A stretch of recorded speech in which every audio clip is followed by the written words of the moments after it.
That's expensive. You want.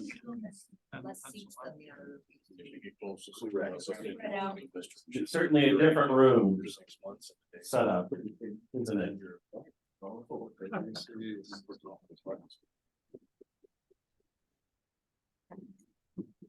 Ooh, good timing. Welcome to September, everybody. 2023, Small Astronomical Society. A new month has dawned. And we're getting closer to fall. Of course, this is what, meteorological fall, September 1st? Yes. According to Anthony Copeland. And then we have the equinox coming up. 20, oh, that might be an observance. I better not spoil it. She not listening, don't you hear this sarcasm? No, meeting moment for those on Zoom. If you're on Zoom and you have headphones, you can use them. Please remember to unmute your microphone when you're not speaking, or please remember to mute your microphone when you're not speaking. Is that right? Spacebar can be used to unmute as I push the talk button. If you don't want to be seen, you can mute your video. To file a motion, question, or comment, please unmute. Do we have any guests this evening in the room? Hi. Hi, where'd the rest? Oh, my kids did. She took them out. Okay. They're probably getting bored. So. Tell us a little about yourself. My name is Ashwani. Been in Omaha for about 10 years. So I came from India before that. So Omaha is my first place in US. I've been here for 10 years. And telescope, I mean, nothing, I never had any interest or anything like that. Just recently bought a telescope. So started looking around, experimenting with it. Few things worked, few things didn't work. So that's when we started looking around for, is there any groups here like astronomical or anybody who's experienced with it? So we can get some help. And that's how my wife found a Facebook group, and I think she texted John and he told us about this place, and that's how we came here. So Well, you certainly found the right place. Good, cool. Okay, well, welcome. thank you. Thank you. Any other guests in the room this evening? Yes, sir. Yeah, I'm a guest. Hello, guest. My name is George White, friend of Doug's, and he more or less got me interested in some of the things that go on in the that you people do with the society, and invited me here tonight, so I took him up on it. Well, great. Welcome aboard. Thank you. Is there anybody on Zoom tonight? Mike sideways. Mike Motorson sideways. Oh, there we go. Well, if you become a member of OAS, you have certain things that will also be of benefit to you. You'll also be a member of the Astronomical League, and you will receive the quarterly newsletter, The Reflector. Has a lot of articles about things going on among clubs in the nation as well as in our area. You'll get access to Astro Park, our dark sky site near Weeping Water. We have a telescope loan program that you can actually borrow telescopes, try them out and see what they're like. Maybe kind of figure out how you want to decide to buy one. Our monthly newsletter, the Stella, our editor is right over there. There's Steve. And it's got a lot of articles and things in there. It's really good. We also have a Discord server for those who are more internet inclined. And as a member, you can vote on motions in the business meeting. We have some important upcoming dates. There is a star party at Lake Zarinsky on the 12th. Star parties are, of course, weather permitting. Now, sunrise or sunset is getting earlier and earlier. So it's going to be a little bit different this time around versus last month. So more in the outreach section. We do have the fall star party and picnic on the 16th of September at Astro Park. OAS will provide the meat and the funds. If you wish to bring your own main entree item, you certainly may. And we'll work on cooking that for you. I do have an RSVP for side dishes. Both the QR code for the is.gd/OAS star BQ to sign up for that. That's just to get an idea how many people are. And it is, of course, weather permitting. So if it's gonna be raining, severe thunderstorms, it's probably not gonna happen. So I'm gonna send another email about it to the general list that the Stella gets. So that'll be a wider announcement, probably here in the next couple of days over the weekend. We are a member of the Mid-States region of the Astronomical League. That's called MISRAL, the way that we pronounce that. There's a system called groups.io that's like their own message board. That's how they kind of keep in touch with each other. OAS is also a member of the Night Sky Network. It's a collection of clubs, and it's run by NASA JPL to do maybe speakers. They have videos and seminars and things. If members want to watch them, or we can find a speaker that's available through the Night Sky Network. OAS does have a fan shop. Is there any OAS shirts here in the audience tonight?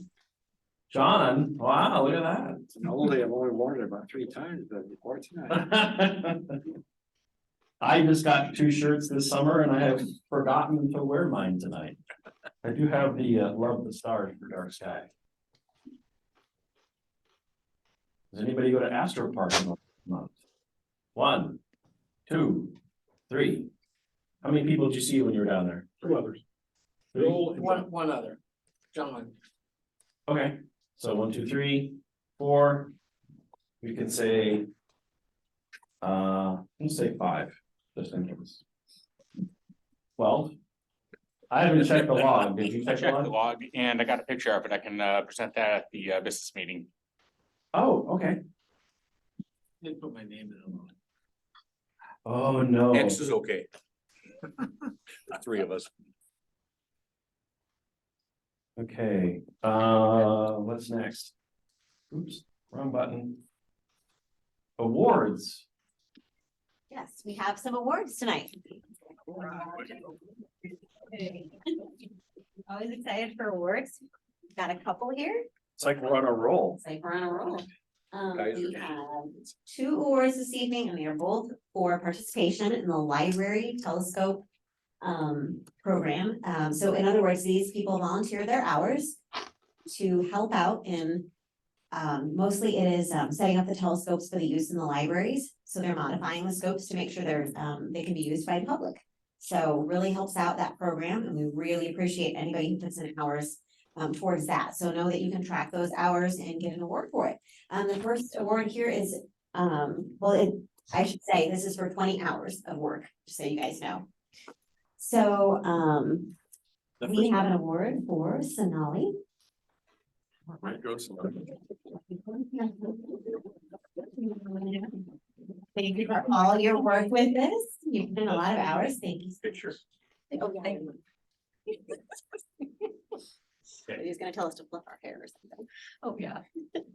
Don't let it. Smile. Thank you. Congratulations, Sonali. Thank you for all your work.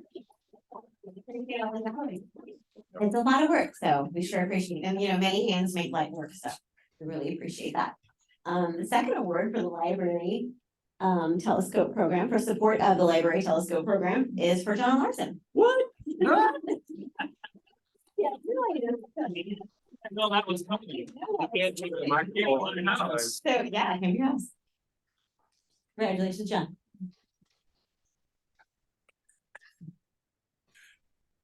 He's getting too close. Yeah.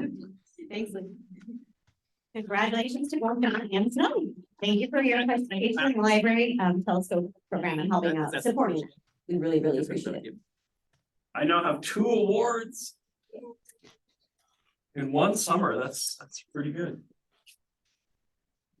When is the next date to volunteer? Good question. So there's been an order of. Mike is asking to get a picture of the two of you too, or What's that? 100%. Mike wants both of us in the picture? Yeah, for the, If you can, so I can share it with the. Yeah. Oh, okay, okay. That's a good put idea. it on the Facebook page. Here, take your. Oh, and by the way, you can have the bubble wrap if you want. Oh, I guess.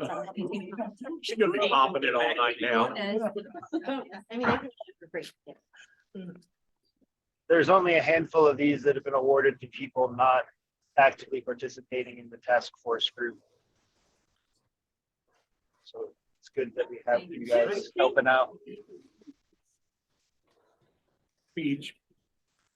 I will be giving.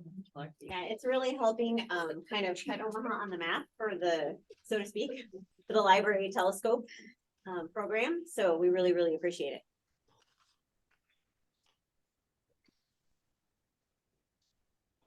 Oh, Sonali. I gotta get your presentation. All right, so come September, Sonali, you gotta step over about 2-3 feet. Now I They got can see you. corner. okay, so September 2023.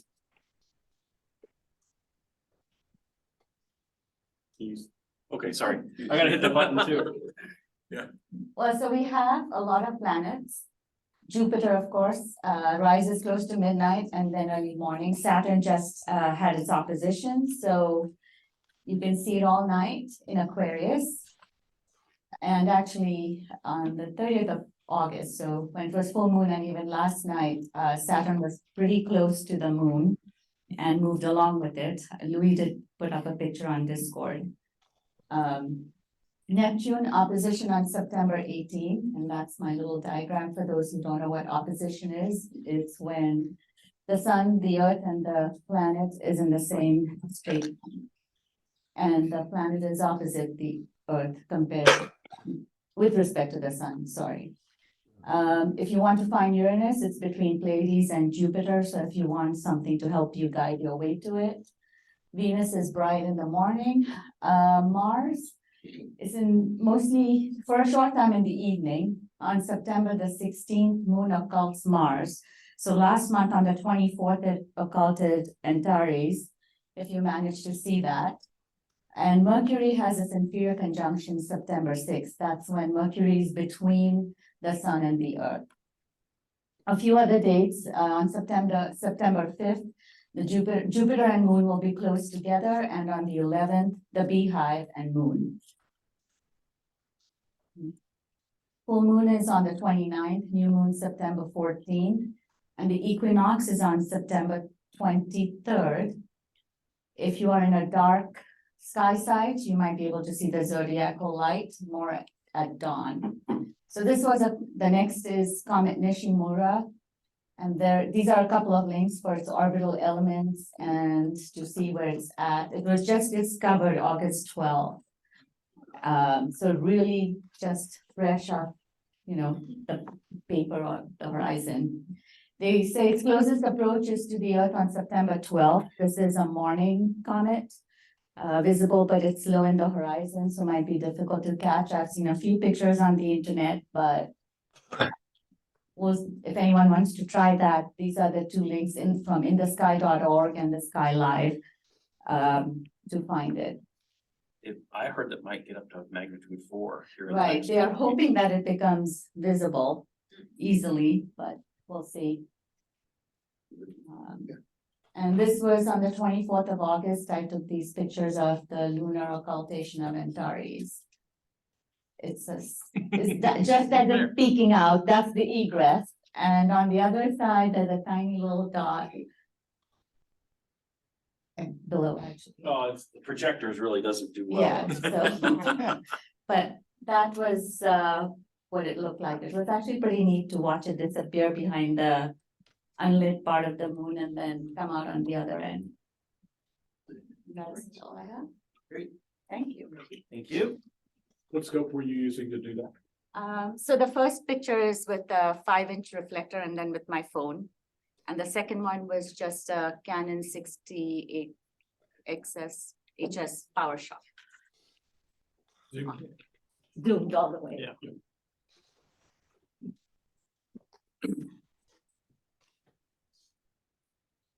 Outreach, All right, exciting. it's that time of year.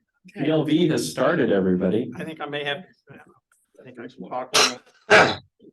May have to have a drink. You're tight. And then you see my cohort's on his way to South Dakota.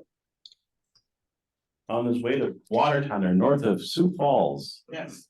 Hi, Mike. I'm gonna come over on this side. Hello. You can just hold on to it like that. Unless you need your hands. I need my hands. Okay. You temporarily. Yeah. That's what this wrong. I get to do this all the time. Sure. Mike needs to shade. No, well. Yeah, just don't. Turn it on. Nope, it's on. Okay, hello, I'm too loud? Nope. Where do I stand? Right here? Good. Okay. Well, I like to move around, but right now I'll stand still. Anywhere behind that table. and we'll- The, okay, we'll go over some of the other events and then we'll go over the pavilion in La Vista. In the newsletter, this first one, if you bothered to download and read or read online, is an event out at Schramm Park. Now, that's up in the air because I've tried to get a hold of the gentleman that runs that program and he hasn't returned my phone call this week, so more to follow. I will obviously, it's out at Schramm Park. That's the 4-H event next Friday. Yes. Is it up there? Oh, you don't have it up there. Oh, That's why that's because everybody. we didn't know if it was really gonna happen. Well, we still don't know what it was really, but Steve put it in the newsletter, so I thought I'd better talk about it, saying, avoid somebody.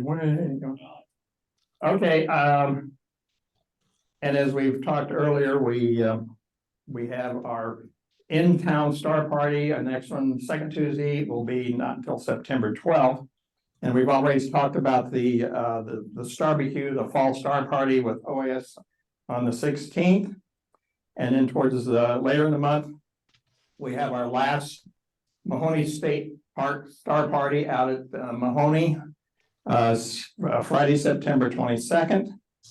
Don't worry, just keep talking. Okay, I'm going, but yeah. You're good. I understand I didn't make it out last Friday, but, or last Saturday, we had to do it Saturday, but there was, how many showed up out there? It was quite a crowd, right?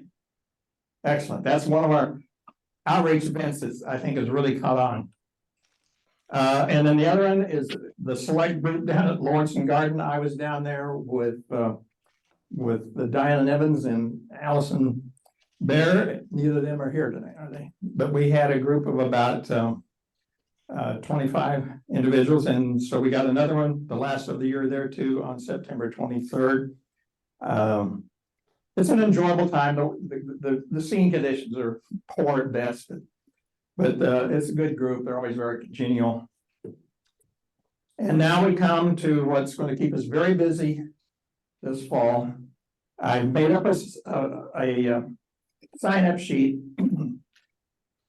Those online, please go on the OAS website and find the link to sign up. There it is. And I'll be spamming all of you as those that read their emails, saw my email from earlier last week or earlier in the week. And as I usually start out this time of year, I'm going to be spamming you a lot. If you don't want to see them, just send me a little private email and I'll take you off the list. Otherwise, you're going to see them all. You're going to see them probably 2 or 3 times a week. I don't know how else to keep everybody up to date. If everybody would jump on Discord, then we could do it on Discord, but I'll leave it at that. So I have the sign-up sheet for those that are here. Those of you who are zooming in, there will be constant reminders to please sign up. And the thing is, I should have brought my water bottle up.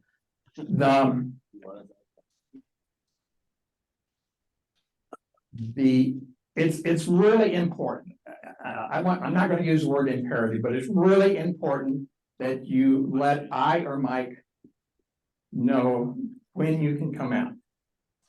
You know, we don't need 10 people one night and only 2 show up the following night or when they happen. And you'll see the dates. They're going to be Monday and Wednesdays all the way through October, except there's one date in October, it's gonna be on Tuesday. And next week, due to Labor Day, it's only on Wednesday. And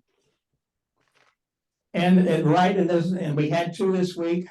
John was out there, so you do what you can do, right? That's basically, to do it.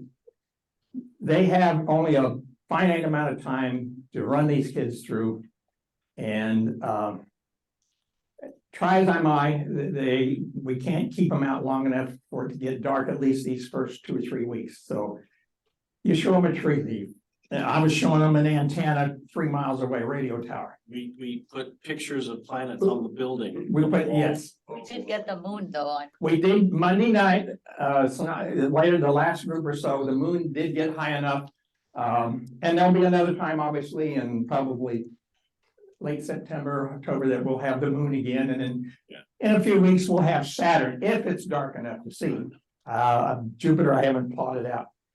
But these are all 6th graders. Most of you heard this spiel before, but they're all 6th graders out of one of the Papillion La Vista elementary schools.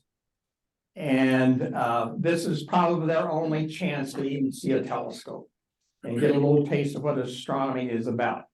And the lady that has run this for years and years, is trying again, Ann Danner. Most of you that have been out there met her. I just marveled at her stamina to keep this thing going, but and of course, in the last couple of years, it's been out there at this Camp Carroll Dry Holling. It's a beautiful spot, but they can't stay overnight, so that's what limits us to the time that we have. With all that being said, here's the sign-up sheet. Please consider 1 or 2 times. I don't expect you, to sign up for every one of them. And then I'll be reminding everybody of that. So I've chosen to do Wednesdays. yeah, between John and Mike and I, we'll cover at least one night each week, but typically you need 4. Way they have it set up and then there was a couple of larger classes where it'd be nice to have maybe 5 or 6, but anyway, we'll start it around here. On Wednesday, go ahead, you can hand it up there. On Wednesday, had myself, Kim, Stafford. Mike Gallagher. Oh, Mike Gallagher, okay. Dave Cleveland came out. I recommend. See, He talked to me. Okay. He said, I'll meet you and you can find okay, me. all right, very good. So, but we that's did fine. have one interesting thing that happened. The bus was late. Oh, wonderful. So the first group got to come back through again and see a bunch of stuff. Including Saturn. Yeah. Okay. Well, like I said, Kim's, thank you, Kim. You're a steady contributor. Sonali is. Now, we just need Stafford. one volunteer to stop the buses. There you go. At the end. Maybe block the buses at the entrance and then we get stay longer. Like I said, it's an interesting. It was a joke. That's a joke. There's, as I said, there's typically 60 to 70, there's a couple smaller groups. Yeah, brother. Those of you who've been out there, you can pick out the ones that really catch on. And usually, in each night, there's maybe half a dozen that are really, really interested, so try to focus on them. Maybe you can get them indoctrinated to follow a path of some kind of science, technology, engineering, the STEM, right, Doug? You got it. Yeah, so, If we say STEAM, then the A stands for well, astronomy. there you go. In our case, it stands for astronomy, right? Yeah. Any questions? What's your normal showtime? Sundown. Well, right now, we're trying to get out there by 7:30. I say on the sheet there, Kids usually start to walk through about 7:45. 7:45, depending what equipment you want to bring, you can come a little early. It's a little convoluted to get there. I think the first go around, I sent that little JPEG map. If you look at that carefully, you can figure out, now there's a sign, you go out I-80, you get off at the Ashland exit, and you go past the Sac Museum, and then there's a big sign that says Camp Carroll Joy Holling, and then there's a path, it gets a little circuitous, so. Yeah, It goes through a neighborhood, so it's. Yeah, actually misleading. right, it's a neighborhood with a guy that has a roll-off observatory. One of these times, I'm going to, when I was leaving on Wednesday, it was open and I saw a red light. oh, really? Yeah. so- Well, Monday night it wasn't, so yeah. Question, yes. You want to mention the AL Observing Award hours? Oh, yeah, that's right. There is an Astronomical League Award for helping out with this outreach. And the first level is only 10 hours. So Stephen Kelly Center, but I mean, you do 5 events, you got your first award. It's 5 events, 2 hours per event. Yeah. And you've got. And these are typically at least 2 hours, yeah. So very good. And we usually have the counts of the students. Yes, I have the counts. Asks on the sheet. Yeah, if you don't, I mean, the sheet has a number of kids and Yeah. pad that if you want to because there's always 8 or 10 counselors. Yeah. And a lot of times, try to see who the counselors, a lot of times they kind of stand back. But Monday night, there was these 2 young ladies that were counselors from Papillion North. And they were really interested, and so I'm trying to have them get with the astronomy teacher out there Papillion North to see if we can maybe get something going with that. Anyway, like I said, big spiel here. Okay, whoever, yes, Mike. I just want to say that, my experience, and I've done many, many times, is that students are usually interested, quite interested. Some really stand out as being very interested. Yes. But you never know the interest you spark in people. That's right. You've done so many that, yeah. Yeah. So, and the other thing for those that maybe new, probably only 2 or 3, but they donate to the society, at least they're supposed to. Did you see a check? She forgot it. She said she'd get it. I will follow up. They donate, and those donations probably add up, what, a quarter of our annual, I mean, the second to membership dues, that's the largest amount of money we take in, right? Yeah. We don't take any other money in, so yes, that'd be true. Yeah, so besides the membership dues, that's, yeah, and it's typically about what, $600-700 sometimes, yeah. So that's another, you're doing your part to support this. Goes into items and things for outreach. Yes, for outreach, and also for our lunar telescopes if needed.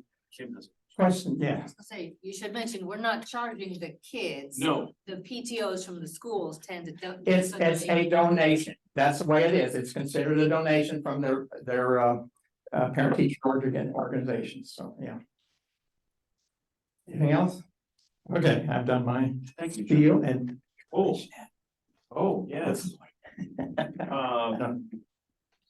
Sure. Actually, I have a picture of it.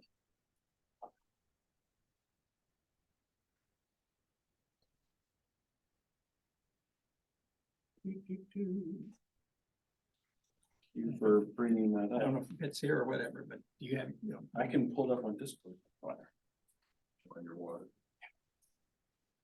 right, that reminds me. Where'd you get the nice koozie? Yeah, look at that koozie. Yeah. If you attended a NSP, gosh, start.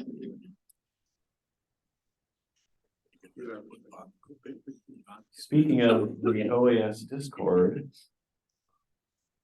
I'm trying to remember what channel that was in. Was it in general? That you posted? I think it was general.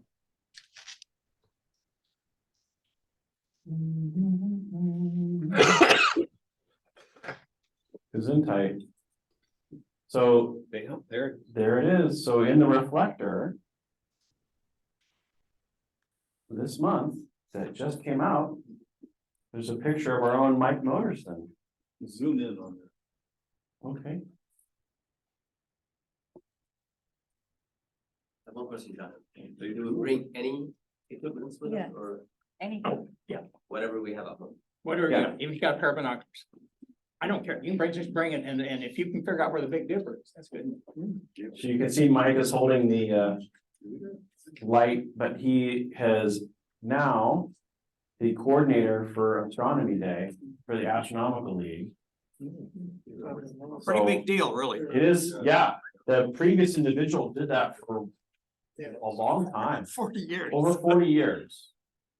So It's kind of one of those jobs that, yeah, once you got it, you may not be able you to can find. kind of see Mike right there, he's in his car. So if you would like to give him a round of applause, now is the time to do it. Thanks. Beach. You wanna say something, Mike? Moverson? No. Lost for words. Ron, don't mean to put you on the spot. I do.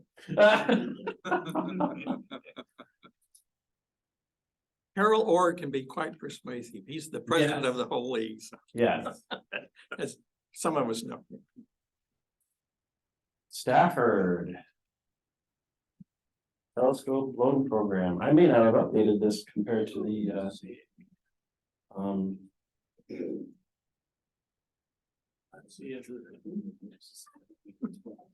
I did it like 2 or 3 weeks ago, so it's probably out of date. Oh, it's fuzzy. The others big. Oh, it looks better over there. There's coming in. I'll compare against that one then. Okay. You guys get it clear. This one will clear up eventually. Farther away it is. A little closer. Hang on. Yeah, it's weird. I'm still checking. Okay. Since the due to press day, that's came the 80mm refractor has come back. The person who brought that in checked out the 8-inch reflector, so that's the in and out. Minor change here, the 130 SLT has actually been returned and it's available. Let's see. Yeah. The light switch is actually back. That came shortly after press time, but. So you fix that up. You want me to show that? Yeah, sure. I can bring up the pictures. For the first time in my reign as a telescope loom bubba here, we have a impromptu tool time.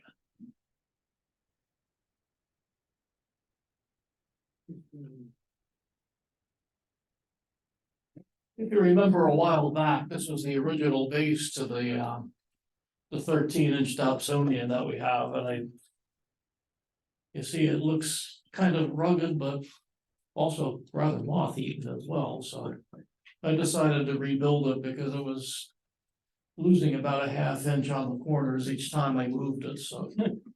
So it was shedding like a cat, Yes. even though it's a dog. Ooh. Yes. Don't quit your day job. But anyway, moving right along. These are a few pictures that I took as a basis of comparison. This I didn't realize till I turned it over. The legs are sort of standing on their. So here I got a series of pictures I took as I was putting it together. I just gotta go through it relatively quickly. These are they're kind of the raw and finished form right now, but. Curves. Yeah, I decided to go with rounded ends. That's before I bolted it all together, this is the whole setup all sanded and finished. And then. In its assembled glory here.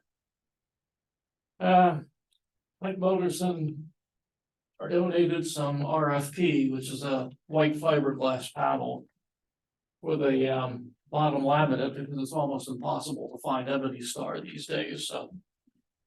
I think I got this right. There were some calculations in a book that tells you how big you're supposed to make your Teflon pads. I kind of pencil whipped it and built a little fudge factor in. It's pretty smooth. There might be a little bit of knobby sensation on the azimuth axis. Yeah. But I'm kind of pleased with the outcome, and it's ready to be changed from repaired to available.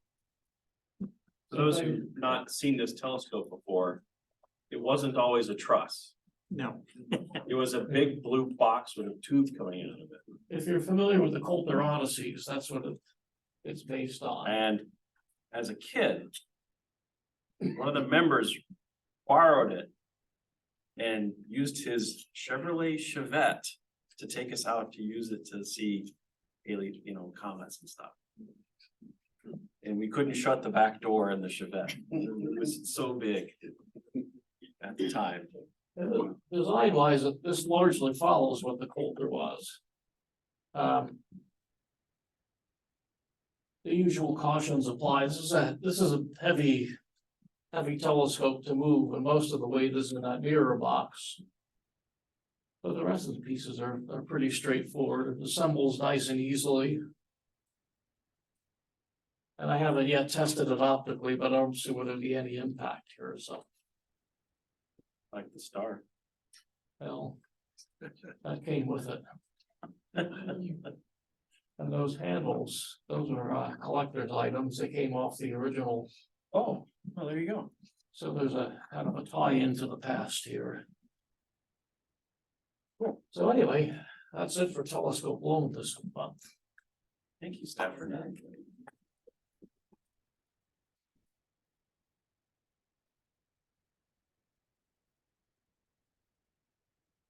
Oh, Jordan. Are you with us? Hello, yes, I'm here. Give me 1 second. Chris, I can pinpoint or spotlight good man. Okay. I'm gonna stop because there's nothing on this slide. Gotcha. There you go. See me okay or hear me okay? Yep. Yes. Okay. So the program tonight was a interview that I recorded with a gentleman from the Los Angeles Astronomical Society named Keith Armstrong. He was kind enough to hop on a Zoom call with me when I reached out to them to kind of see what was going on with their group over there and what astronomy and outreach is like in one of the biggest cities in the US. So it's about a half hour interview talk, really amazing character. He was so excited to get on the call with me and was the first to volunteer for this when the board brought it up and put it out there for the members who was interested in talking. And great gentleman, just talked my ear off about everything that they've got going on out there. And there's a lot of cool similarities that I see between their club and ours, and some things that they're doing that they have, more access to, more opportunities, of course, because they've got some big telescopes out there. But it's just a cool connection to have between them and us. So looking forward to sharing that with you all here in just a little bit. Great. Thank you, Jordan. Hmm? Where's my share button? Get some dark sky. Yeah,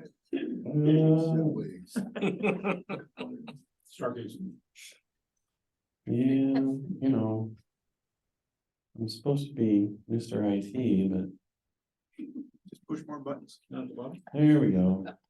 Thank you. Yep. Okay. We have a new chair tonight. If you remember last month, I mentioned looking for a person to handle in-reach social items for the club.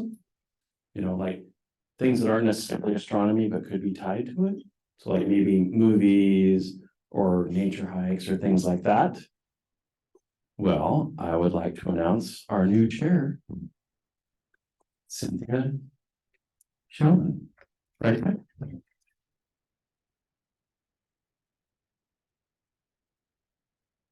There's a new channel on Discord referencing this.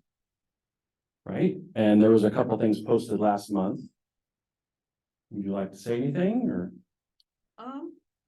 Let me know if you have any suggestions. I think last time we talked about it, it sounded like we wanted to start out doing an official event once a quarter-ish.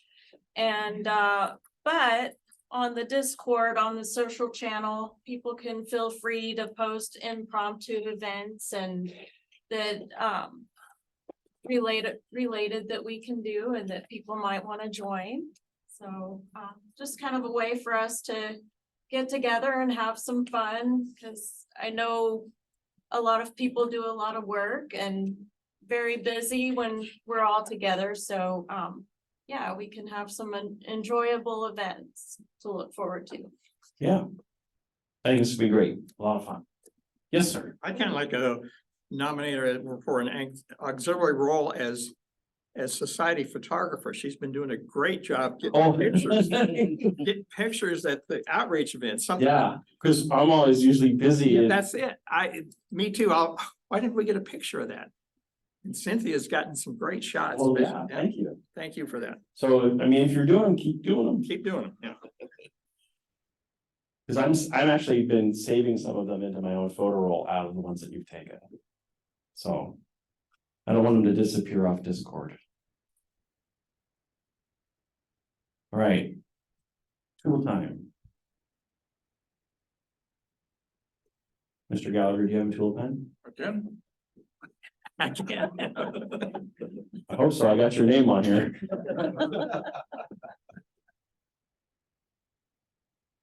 This is kind of timely. Because we've been discussing this a lot over the summer and the spring.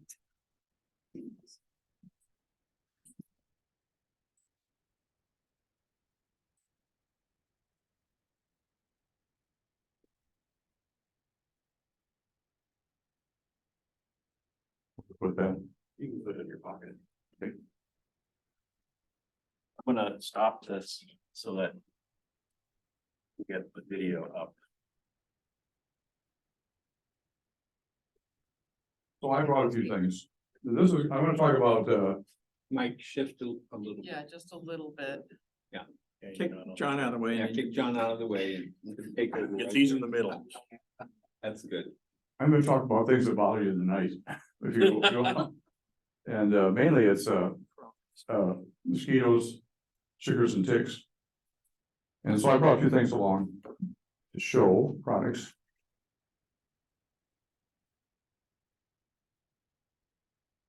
You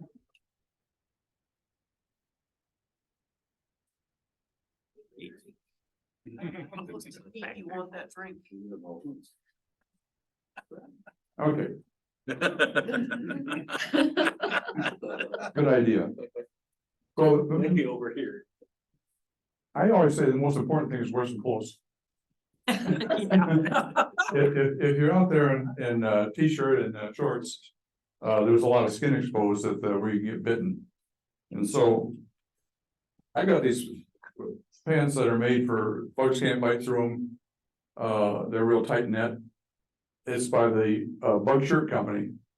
And they're made, well, I think they're made in Canada. But any clothes would do.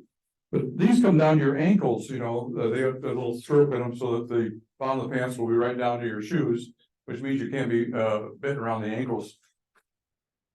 So I'm gonna throw these up front here. And this is a top to it, which has a hood, which I don't usually wear.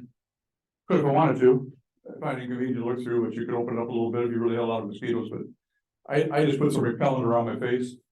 And I wear a hat, keeps them off my head. And but otherwise, there's no party that's exposed. It's got a netting that they can't bite through. They can't reach through. Their mouth isn't big enough to do it. It looks like it breathes really well too with the mesh. It does breathe real well. I wear a t-shirt under that. Okay. So now I'm down to well, I'll show you the animals we're talking about. Brought some? Yeah. I had a bottle of sugars I came in here, but they got out. Yeah. Somewhere over there. Let me know if you saw them. No, I brought some pictures. Oh, actual size. I don't know, this is a big size, but this is a mosquito, of course. killed more people than anything else, I think, that's what they say, so. Yeah. Because of malaria, which we don't have yet, we probably soon will with as the planet gets warmer. Anyway, these things find you by your, carbon dioxide that you breathe out. And, they make repellents that you can put on your skin, so that, they can't recognize you as something to bite. They don't no longer see you as, something that can, as food. So the repellents come in, the two there's a lot of different ones, but the ones that really work are the ones that have DEET in them, DEET, it's diethylbenzylumide. It's been around for a long time, and it comes in bottles with different percentages, and I've got a couple of different bottles here, you know, this one says 25%, which I think is very good. This is 14%, which is also fine. The amount that we use is the amount that you need to make it work. And basically the higher percentages, nothing works better than 35%. I had one that this one is 40% DEET. And it would stay on your skin longer. It will go through your skin eventually. It gets absorbed through your body, and your body will excrete it over a period of a couple of weeks. No one, they don't have there's no record of it harming people. But if you were to come home from being out and you have this on you, I would recommend taking a shower. That's how you get rid of the excess that you don't no longer need when you're back inside. The other product that works really well is called Picardin. This is a Picardin product. So these three are in a spray can, which means it has a alcohol vehicle. And when you get that on you, it's going to have the full effect on you right away. And this is a pump, which are typically a little cheaper than what a spray can is, but you get more of the product for a lesser amount of money when you have a pump. Works very well. So that's Picardin. This is 20% in a pump, which would probably work good. And then they also make it in a lotion. This is as a water base, and it's the DEET is tied up in a protein molecule around it, and it kind of breaks down over time, so you get a kind of a timed release of this DEET on you. And also lotions are easier than on your skin than alcohol-based things are. At the start party, I heard someone call that bug spread versus bug spray. Yeah. Okay. Not to eat, but to spread on your skin. Okay, then I got a couple more things here. It's all the same thing, really. This is permethrin. Permethrin is a poison. These are repellents. They don't kill any bugs. This is a poison, and what you put this on is on your clothing. And there's different ways to do this, but you all the time you put it on without being on your skin, without you wearing clothing at the time. You can't just spray your clothes with it and walk away. What you have to do is put your clothes on a clothesline. But this particular one here, it's got a bag inside, so a big baggie, and it's got a bottle of stuff. You put empty the bottle into it, and empty an equal amount of water. You put your clothes inside of there and munch it around until it's saturated. And then you hang it on a line. Also comes with a couple of big plastic gloves that you can use to handle it with, so that you don't get this stuff on you. You don't want to get this stuff on you. I avoid that by having rubber gloves when I do it. And I also, if I do the spray can, I got a thing that hooks on the spray can hooks onto this thing, and so I can pull the trigger. I don't have my finger up on top of the little button, which works even better for making sure it doesn't get me. I prefer the pump. This is a pump where you put your stuff on a clothesline and then you squeeze the trigger here to squirt it on your clothes. It's good to get like 3 ounces of stuff on whatever it is to make it maximum effective, which works really well with this. It works fine with this too. This is what I use most of the time. I buy it in this is a pint, I guess. And then it comes with the little spray pump. And I just wear rubber gloves, wear typically long sleeve shirt, figure out which way the wind is blowing so it's not blowing back at me when I do it, and hold it at arm's length. And that's how I spray my clothes. Do you put goggles on at all? I don't. It would probably not be a bad idea. Safety glasses. I wear glasses, so that's going to keep most of it away from me. And the way I do it with the wind rolling the other way, it's really not coming back to me. You said it. And I don't think it's that poisonous, but in its wet form, it's not good for you. It's poison. But once it dries, then you let it dry for 4 hours or more. Then it won't come off. It's stuck to the clothes, and you can put it through a washing machine, it still doesn't come off. It lasts about 4 to 6 weeks on the clothes and still be effective. What does take it off though is the dryer, the pounding of the dryer and the heat of the dryer is much more likely to, take it off the clothes. Wash and then. But you can wash them, so you can Hang it wash up. your clothes. And then, just hang them to dry. That's my approach to it. Okay, so, the other animal to do those things, In the green right here, bag. is the tick, that we apparently have some of those down at the, ticks have 8 little legs. They also go by your carbon dioxide to know you're coming. They hang on to with the back 2 legs. And the other 6 are out there, they call it quafting in the wind, waiting for somebody to come along with fur clothes that they can hook onto. So they almost always look kind of down low. They're on something low. They're looking for a mouse. That's their typical thing, or a deer. And they get on low and they always walk up. If you put one on your finger, it'll walk up your finger. If you turn your finger around, it turns around and starts walking up the other way. I don't know what that is. There's a biological term for that, but I don't remember what it is, but that's what they do. So they typically walk up and people think they jumped on from a tree, but they didn't. They got on their leg and walked up under their clothes and all the way up to look for a spot where they want to attach. And when they find a spot, they got a couple little shovel-like mouth parts that they dig down into a bore with, and they cement themselves in. And they have you can't just take them off. You can't just pull them off. If you just pull them off, you'll pull off the head. Then you'll have like a little sliver inside. After they cement themselves in, after a period of time, they'll start to exchange. They'll start to suck, and they want a blood meal from you, and they'll exchange contents of what's in their stomach. That may take hours.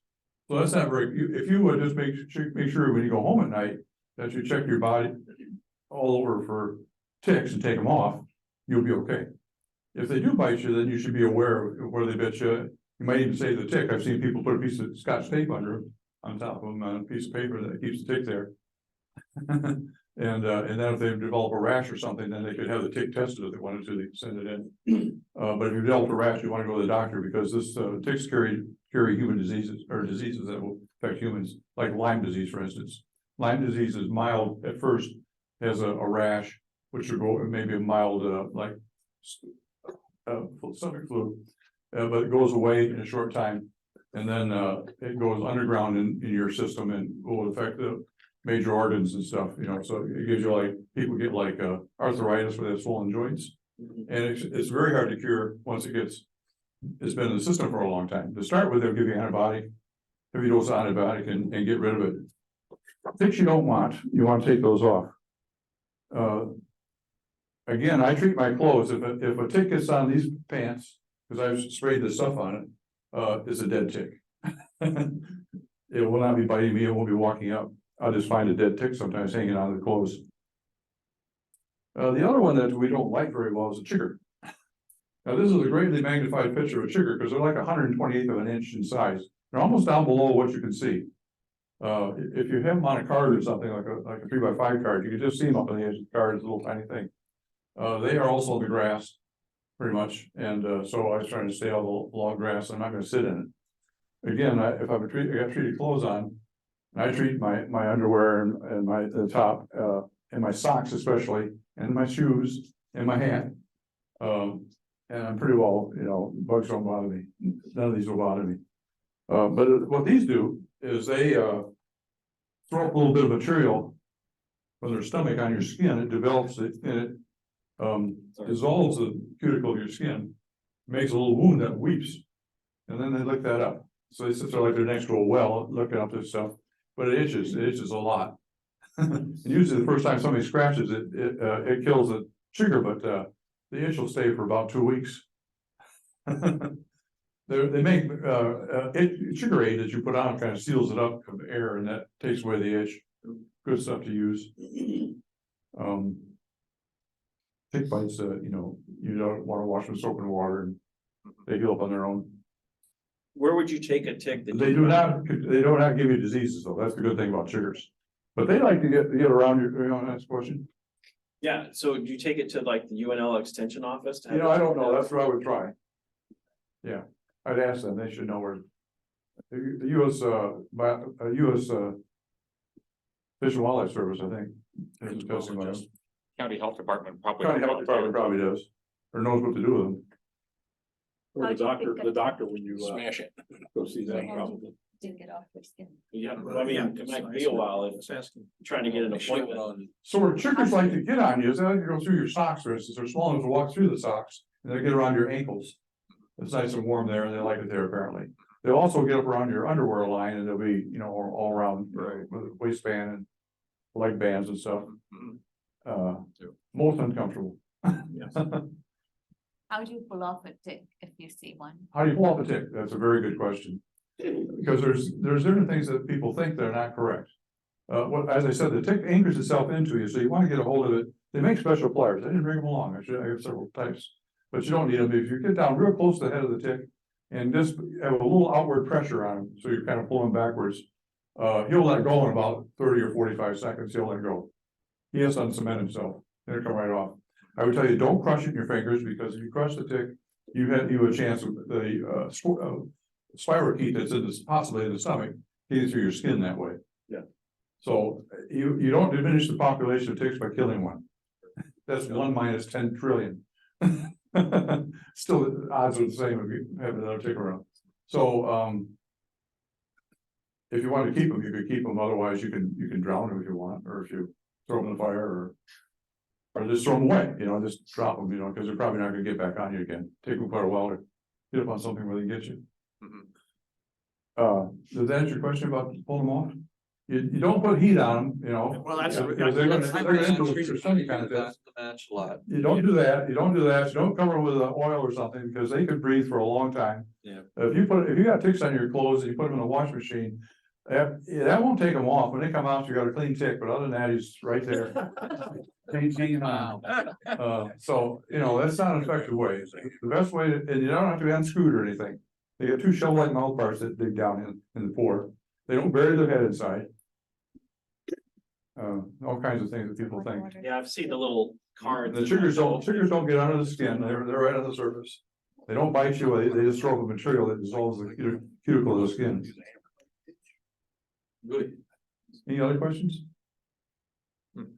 I would avoid being bitten by mosquitoes because of the possibility of disease. West Nile virus particularly. Big now. And I would avoid tick bites, you know, for the same reason. That when I come back, I use a mirror. I can shine around with a mirror, stand by another mirror. It's good if you have another person, you know, they can look you over. They can really look you over. And they like to get through your hair so you can kind of feel through your hair. Well, if you live with somebody, you know, that's the best way is have somebody look you over pretty carefully. We'll see there. You can do a mirror too. Okay. So quick comment. Yes, sir. So I do beekeeping. I've got apiaries, bad problems with chiggers. The one thing that has worked over and over in multiple locations is if you get diatomaceous earth and you get a sifter, the cheap dollar store one, or like one of the ones with a flour. Yeah, like doing flour, and literally, and you don't have just get everything dusty.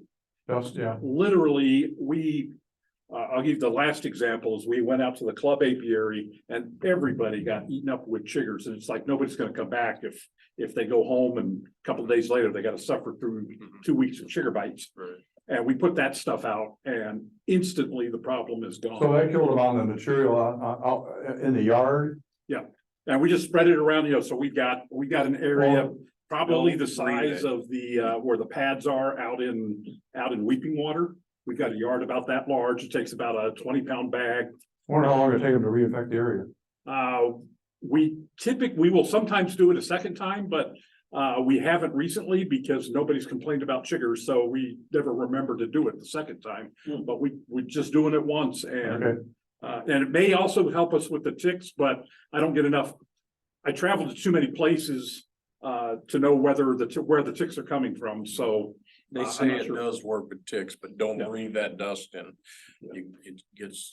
Oh yeah, it's very fine, very sharp, bad, very sharp, like glass. Yeah.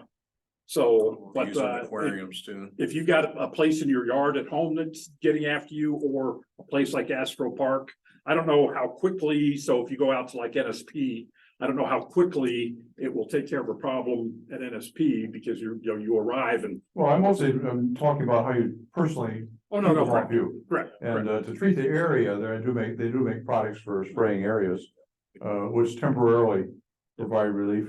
I'm not really suggesting doing that though. You can't do that at NSP. Oh, can't no, do it no, around no, water. no, you can't because it's not your property. It's also around water. You don't do any of the sprays around water. Well, I just don't remember right now, you know, what's around it, because it's true, there's some sprays you can't do around water, some you can. Yeah, some, okay. Crop dusting would be expensive.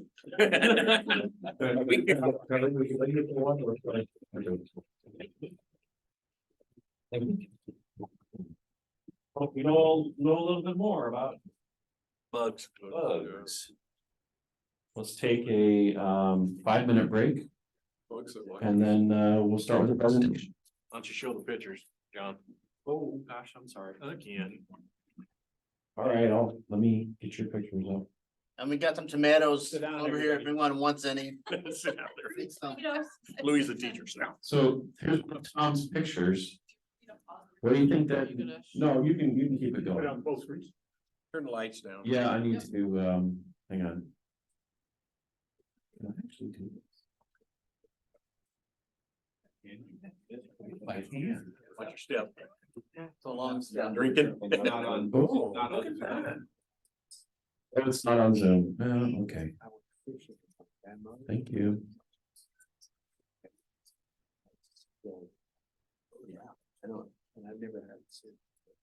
I went someplace.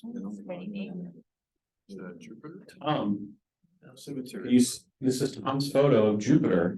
You remember, Eric, when I called you years ago and said there's 5 moons? You see 5 moons there? That's a star. That's not a It's star. Uranus. It's blue, yeah, it's blue. No, I never went back. And that's with my camera. We were standing. Yeah, you can get it. I have one that But it's just like- Mars. I had to do it fast. It is tough. That was the 14th. Oh, here's another one. Oh, yeah, there's a whole bunch in there. That's what it looks like until you zoom in on it.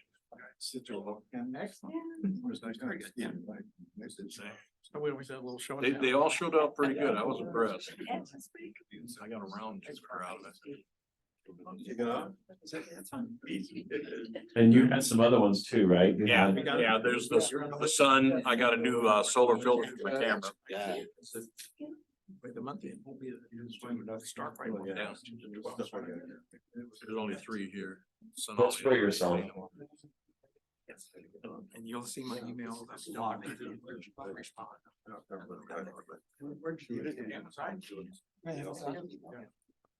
And there's 4 sunspots on it.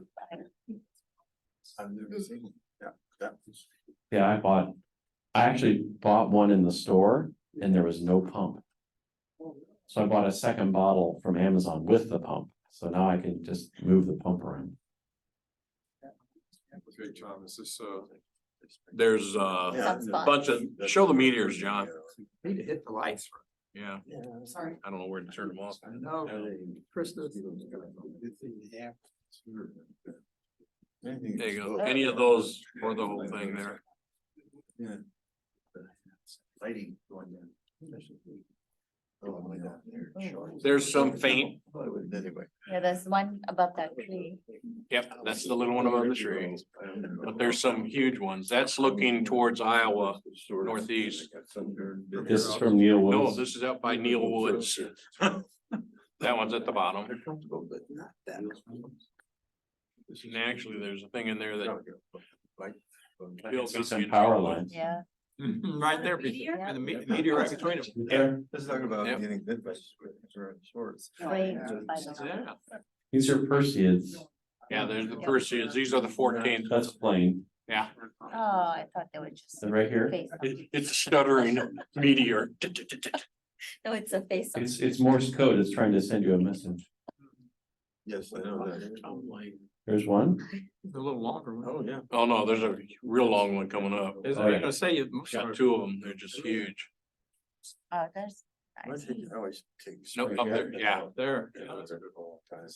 Oh, just wait.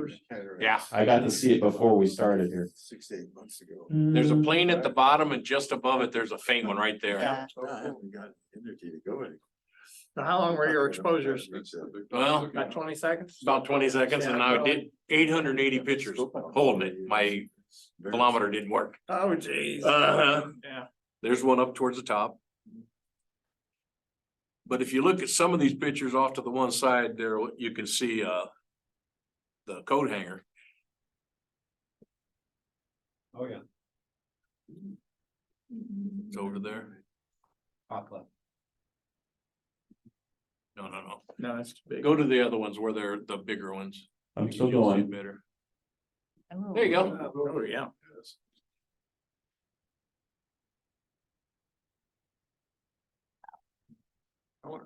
Yeah, there's two of them like that. They had the green.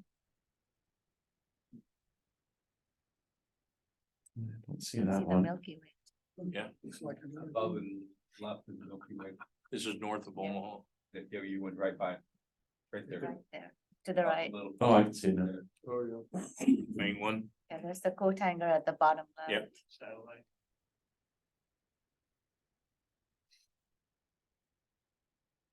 Everybody's like, it's in there somewhere. It's at the bottom right. Yep, Whoa. that's the neat one. Where's this? Keep it there, let the. Wow, Well, you can that's see great. the, Catch up. Oh, sorry. It's just pixelated right now. It's really nice. So. I went out about 10 till 12 until 2:30. And my thumbs were tired. See 800 photos with your Yeah. thumb. 880. Yeah. 80. Oh, I thought you said 800. 880. 880. 880, yeah. And then this hand for a while, then this hand for a while, then it's like, time to go home. At least it's not the winter time. No, but it got cold. So you Started did out 20 nice. 20-second exposures? Right About there. 20. What ISO? Depends. I did some of them. I There you go. did a couple of them at 500, 3200. 12,000, but they're too bright. So a lot of these were probably 9 seconds. 16, it's over here on the side. 3.2. 200 or 1600 model. 3200. But of on the course, side. you're aimed over here and the great big one that made Yeah, it is yeah. over here. You have to have about 6 cameras in Mhm. the entire sky. Yeah. And have it all automated. Need another 14 millimeter and aim it Yep. like that. you Oh, know. we started back over Yeah. again. Yeah. There's out of 880, I got 15 pictures with meteors in it. Yeah. But I've seen a lot more because it would be in a different spot. I'd be Right. aimed over here, it'd be a neat one. Yeah. But I was impressed with the colors. Yeah, Oh, yeah, definitely. Definitely. And that was the day after the main was the night of the 12th, the morning of the 13th. Which was. This is the 14th, yeah. Thanks, Tom. that's really neat. Gotta remember to give you your flash drive back. Well, that's okay. I know where you live. That's true. Just don't forget it here. Yeah, like I've done. Did you? Yeah, I said, Krista, I need to get in Saturday morning. Need my flash drive back. Now you can pause it. Oh, yes. Pretty cool. Very good. Right. Exactly. What page one? You need. Hey, I think hey, that's 10. Let's get this show back on the road. Jordan, you ready? All your. Yep, I'm all good to go. A lot of it. Okay. This was on equal. I will let this switch over to you. Alrighty. Switch my other computer. These are all complete. Yeah, 10 minutes. Oh, 1/8 hopefully it's been changed so that nothing turns off during the presentation. We'll have to find out. Okay, so share screen and I'm gonna be gone this weekend. optimize your sound. Well, I'm gonna be gone for 2 weeks, starting, After you back. yeah, you wait till the end of the month, that would probably be. Yeah, Do send me an email. Okay. Okay, can everyone see my screen okay and hear me okay? Yes. Okay. So quick introduction again. I had the pleasure of talking to Keith Armstrong of the Los Angeles Astronomical Society just a few days ago. And he's actually a relatively new member And he has been with the group maybe a year and a half, almost going on 2 years now. But right off the bat, he became extremely active and did everything he could to learn as much as he could to get involved with all the outreach and get to know all the board members. And so within a year, he was already on the board, helping out with the telescope loan program there. And he has a lot of good insight into what it was like for a new member to join the club and just what their society is like, and kind of a lot of the things that they're trying to focus on, which of course is a lot of outreach. They have a few sites that they actually go to throughout each month, every week, and throughout the year for observing. One is the Garvey Ranch Observatory, which he kind of gives a little bit of background of this inside the talk, but I just wanted to show you a few photos of that location. It's actually this gentleman who built out his house and had an observatory attached to his house. So this is the inside of the dome where they have a 8-inch refractor. I think they might be changing that out to something else. But you see this picture on the left side of the screen is the little observatory itself in the house, and they've converted part of it into a museum. And so this site they use as their clubhouse, and that they call it their clubhouse, and they go there, I think, every week for club or society astronomy viewings. And they have a pretty cool indoor space there from a nice little quirky astronomer's office, which is full of books and everything that only fits maybe 1 or 2 people. They have a classroom, they have a machine room, and they have a lounge area, of course, with a coffee maker. So you'll see some of that in there. And at night, all the club members go there and set up their telescopes, and it's kind of a great way for their members, new and veteran members, to kind of come get to know people. So that night I was chatting with him, he was actually at this location. So he kind of gave me a tour. And I apologize in advance. The film camera he was using, I think it was an iPad, was a little shaky. I don't know if their Wi-Fi was too good, so sometimes the signal of the video cuts in and out, but the audio is still pretty good. So I didn't keep the whole show of his or tour of this observatory place, just some cool aspects there. And then another part or place he talks about is, of course, Griffith Observatory. They do a lot of public outreach here, and their public star parties, and they get a lot of tourists and just locals coming to their star parties. And he'll talk about kind of what the skies are like in LA and stuff that they focus on there for those sorts of things. And in a third location, Mount Wilson, and I'm trying to see this one, the Lockwood. Their observing site is like 90 miles, about an hour and a half north of LA, and it's their dedicated site, kind of like our observing site down south a little bit.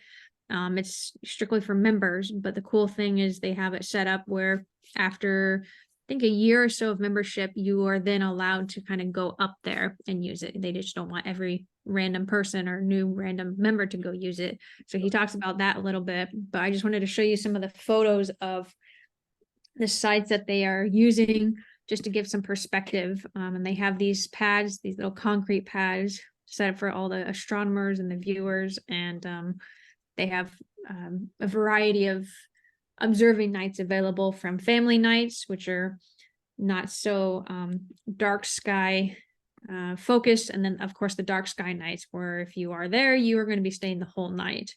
So they have also a variety of things there for observing opportunities, very similar to our setup, just I think a lot bigger, because they just have a much bigger group and they're next to a metropolis. So I highly recommend visiting their website if you want to kind of take a look at more of their stuff. And Keith also said to anyone in our society, our club here, if you happen to be out in the LA area, please go visit them and ask for Keith. He is more than happy and extremely enthusiastic to take you on a tour of their clubhouse and everything there and introduce you to everyone. So I also mentioned that we have one of the darkest, if not the darkest night skies in the US, just a few hours away from us. And should he happen to stop by the Midwest in July, August time to come visit us as well, or come by in Omaha. They also have I think a meeting coming up here. He is going to send me the link, but it's open to the public. So if anyone wants to join their Zoom or their meeting via Zoom, trying to see if it says it here. I don't think it says it here, but they do have a meeting coming up. I forget when. But they do have talks like we have. They have a really nice big theater that they host them in, and they have the opportunity to reach out to some people from places like JPL and Caltech for their presenters. So he said that any of us are welcome to hop on there and say hi to any of them. They love hearing from people from across the country and other astronomy groups. So I will get to the talk here and we can get started with that. I did cut this down a little bit too. We talked for probably a good over an hour, just about a variety of things, but this one I just cut it down to about half an hour. Or doesn't show that, it shows 56 minutes. Okay, it's a little longer. I thought I had half an hour of it. Let me really quick go back. It should be only about 25 minutes long.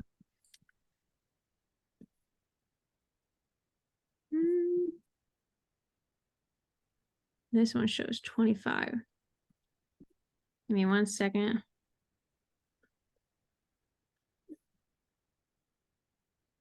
I don't know why I'm getting 50 minutes here.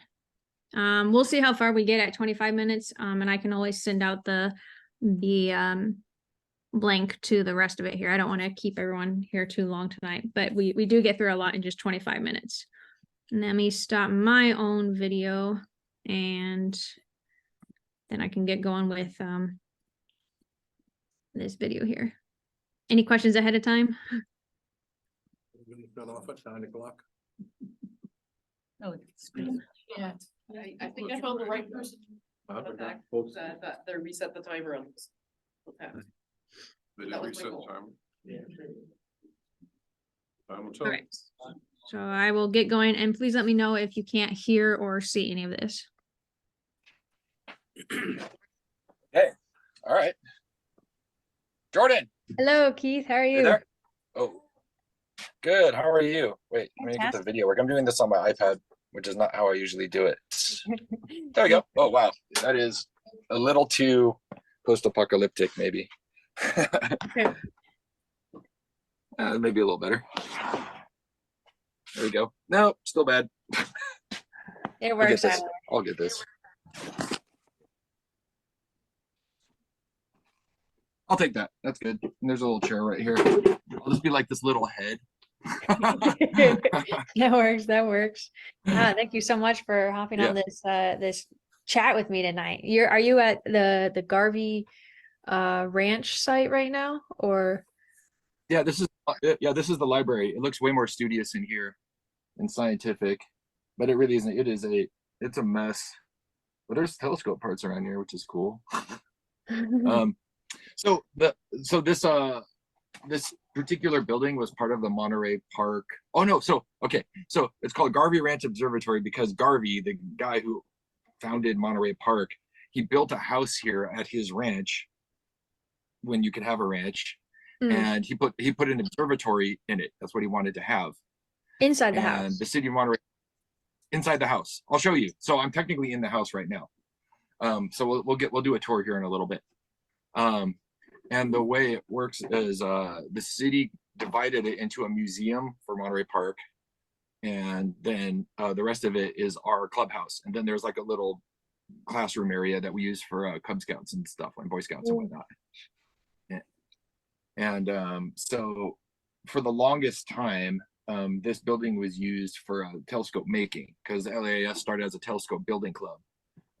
We're almost 100 years old now. We started in 1926. Wow! Well, happy early birthday! Happy early 100th birthday. Thank you. Yeah, no, I jumped in right at the end. So there's a lot of telescope making equipment here. like there's a bunch of pots and stuff like that for, I think it was for illuminizing mirrors. And there's a bunch of half ground mirrors and stuff. And then, but that person who was the one in charge of teaching people how to do mirrors, he left the club. He got too old and he retired. So there's just a bunch of, yeah, during quarantine. And so there's just, I don't know, 500 or 600, it seems to be. It's not actually, but just so much half finished telescopes everywhere. So, and we haven't found anyone to replace him. So we're kind of deprioritizing that. Right. I saw that on the website too. I was like, oh, that's really cool to have that experience of learning how to grind your own mirror and just put your telescope together. So right. That was the thing that I thought, I'm definitely gonna do that. And then not a thing. But yeah, you know, that's one experience that we don't get to have anymore, at least for now. But actually, literally, while I was setting up in here, one of the old timers in the club was telling me, like, you know, we really got to make a decision whether we're going to actually continue pursuing that or not. Because if we're not, we should get all this crap out of here. So, hey, so I was telling you about our new member that I was talking about. This is Cassandra over here. This is Cassandra. Hi, Cassandra. Hi. I like your hat. Pleasure to meet you. Nice. Likewise. Oh, thank you. Thank you. Keith has a maid. Yeah, this is me making my mark on the club because, oh, good example. Here was the old hat. He's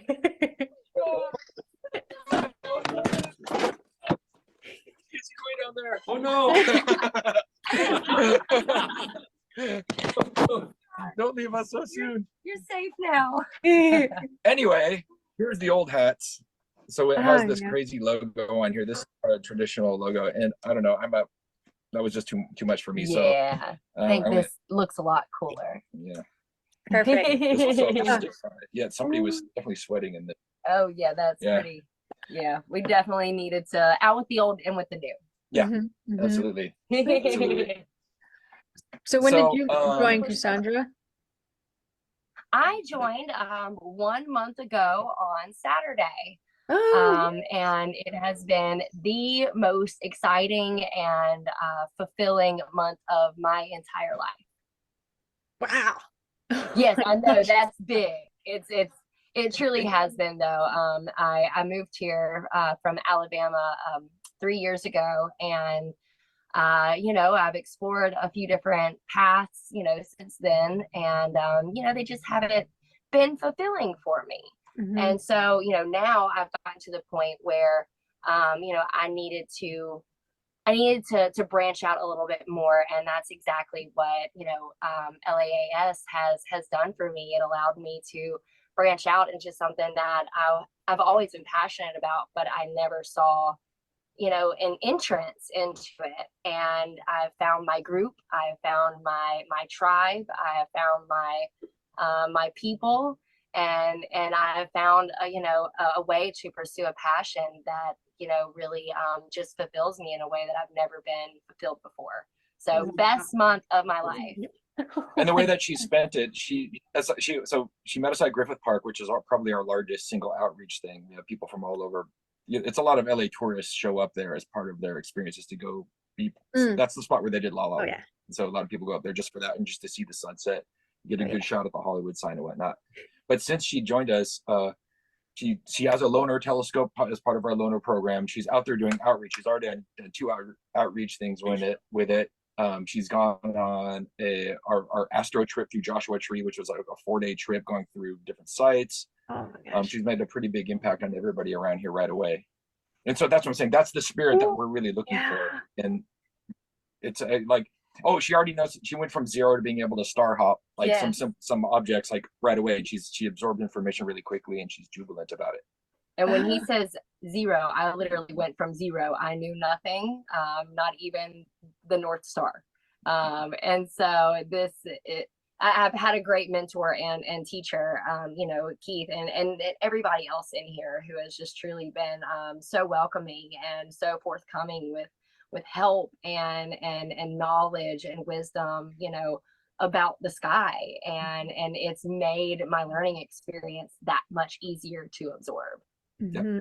And then so this is our one side of the club, which is we put up a lot of focus on our new members and trying to get pump new blood into it. But that's not to say that we don't have a lot of a lot of members that have been with the club for decades and Yeah, so decades and I'm have a gonna lot of experience. make And some room to for that them. end, we have Phil Taylor here. That was not without. Get him, Phil. This is Phil. Hi. Hi, Phil, tell us a Phil. little. So this is Nice to meet you, Jordan sir. from the Omaha Astronomical Society. It's always a thrill to meet people from elsewhere in the world. Yeah. Well, our club is over 1,000 members, and we live in one of the largest cities in the world. You know, we have the science institution here. Much of at least physical science came from California. I know California has some negative connotations, but we have an incredible history. In Yeah. our club, it will be celebrating our 100th birthday here pretty soon. Yeah, Keith was mentioning that. My grandfather was one of my grandfather was one of the founders of it. So my family's been in the club now for 97 years. Really? And we've gone through a lot of changes. Wow. So Right, did so you like go this- to that's- some of that's- those events as a kid then, Phil? Yeah, I used to go to stuff all the time. I've been to Mount Palomar 5 times. In fact, I just had a VIP tour. It was classified. I couldn't even talk about it until recently, and that was a real thrill. And we go to Mount Wilson, which is one of the origins of modern science got it started at Mount Wilson. The things that we just take for granted and cosmology, you know, astrophysics, that's where it all started back in about 1910 or so. Yep. And then Phil also had a hand in helping develop some of the EV scopes for Vaonis, right? Yes, yeah, we developed two. I was involved with the development of 2 electronic telescopes. They're both French companies. One's made in France by Invalids, and the other one, unfortunately, is made in China, which I didn't like. That was not the original idea. But the telescopes are highly successful, and we've got about 10,000 of the EV scopes in the field, and they do citizen science and everything. We've actually measured asteroids. Wow. That's incredible. So that's kind of like the breadth. So that's my favorite thing about the club is like I didn't really know much about anything when I joined it, and the first guy I talked to was Phil because I needed to learn because I was offered the opportunity as somebody who was inexperienced to be in charge of the Lunar Telescope program, and I was like, I don't know anything. They're like, well, you better learn. I'm like, okay. And so Phil helped me out a lot as far as learning what things are good at. Oh, you need to have this with this because there's like a lot of pieces of stuff around here. Let me actually flip this around so you can kind of get an idea of what's going on. So this is this tiny little cubby hole that we're sitting in right now, but there's like a lot of science stuff around here. This room Definitely the is 6 feet astronomer's wide. Right. cubbyhole. And right, exactly. And then there's just a bunch of parts and machining equipment. These are our tarps and our pop-up tent for outreach. But then you come out in here, and this is like the machine shop. And this is where we keep all of our lunar telescopes. And we have about 3 of them out on loan right now. But all those little tins up there, those are all incomplete mirrors. And there's more inside of these cupboards and whatnot. So is this your clubhouse you yeah. were saying? Yes. And then here's the machine shop, which doesn't really get used too much anymore. But there's a lathe, a mill. This is one of our scopes that we bring out for when something significant is happening, or not. People just come out here and just use this C8. We get a lot of donors since we're a nonprofit. Yeah. People just give us stuff just for the write-off. Right. And we'll keep going here. Excuse me, Cassandra. So this is actually the hangout in here where people will go. And it's just right now it's empty, but there's usually about 6 or 7 people going need our critical coffee station. Hey. And then this is the base of for the pier up in the observatory. Ooh, cool. And this is a 16-inch telescope. That's a 17-inch telescope that's being built to go to Griffith Park for outreach. And there's the rest of it over here.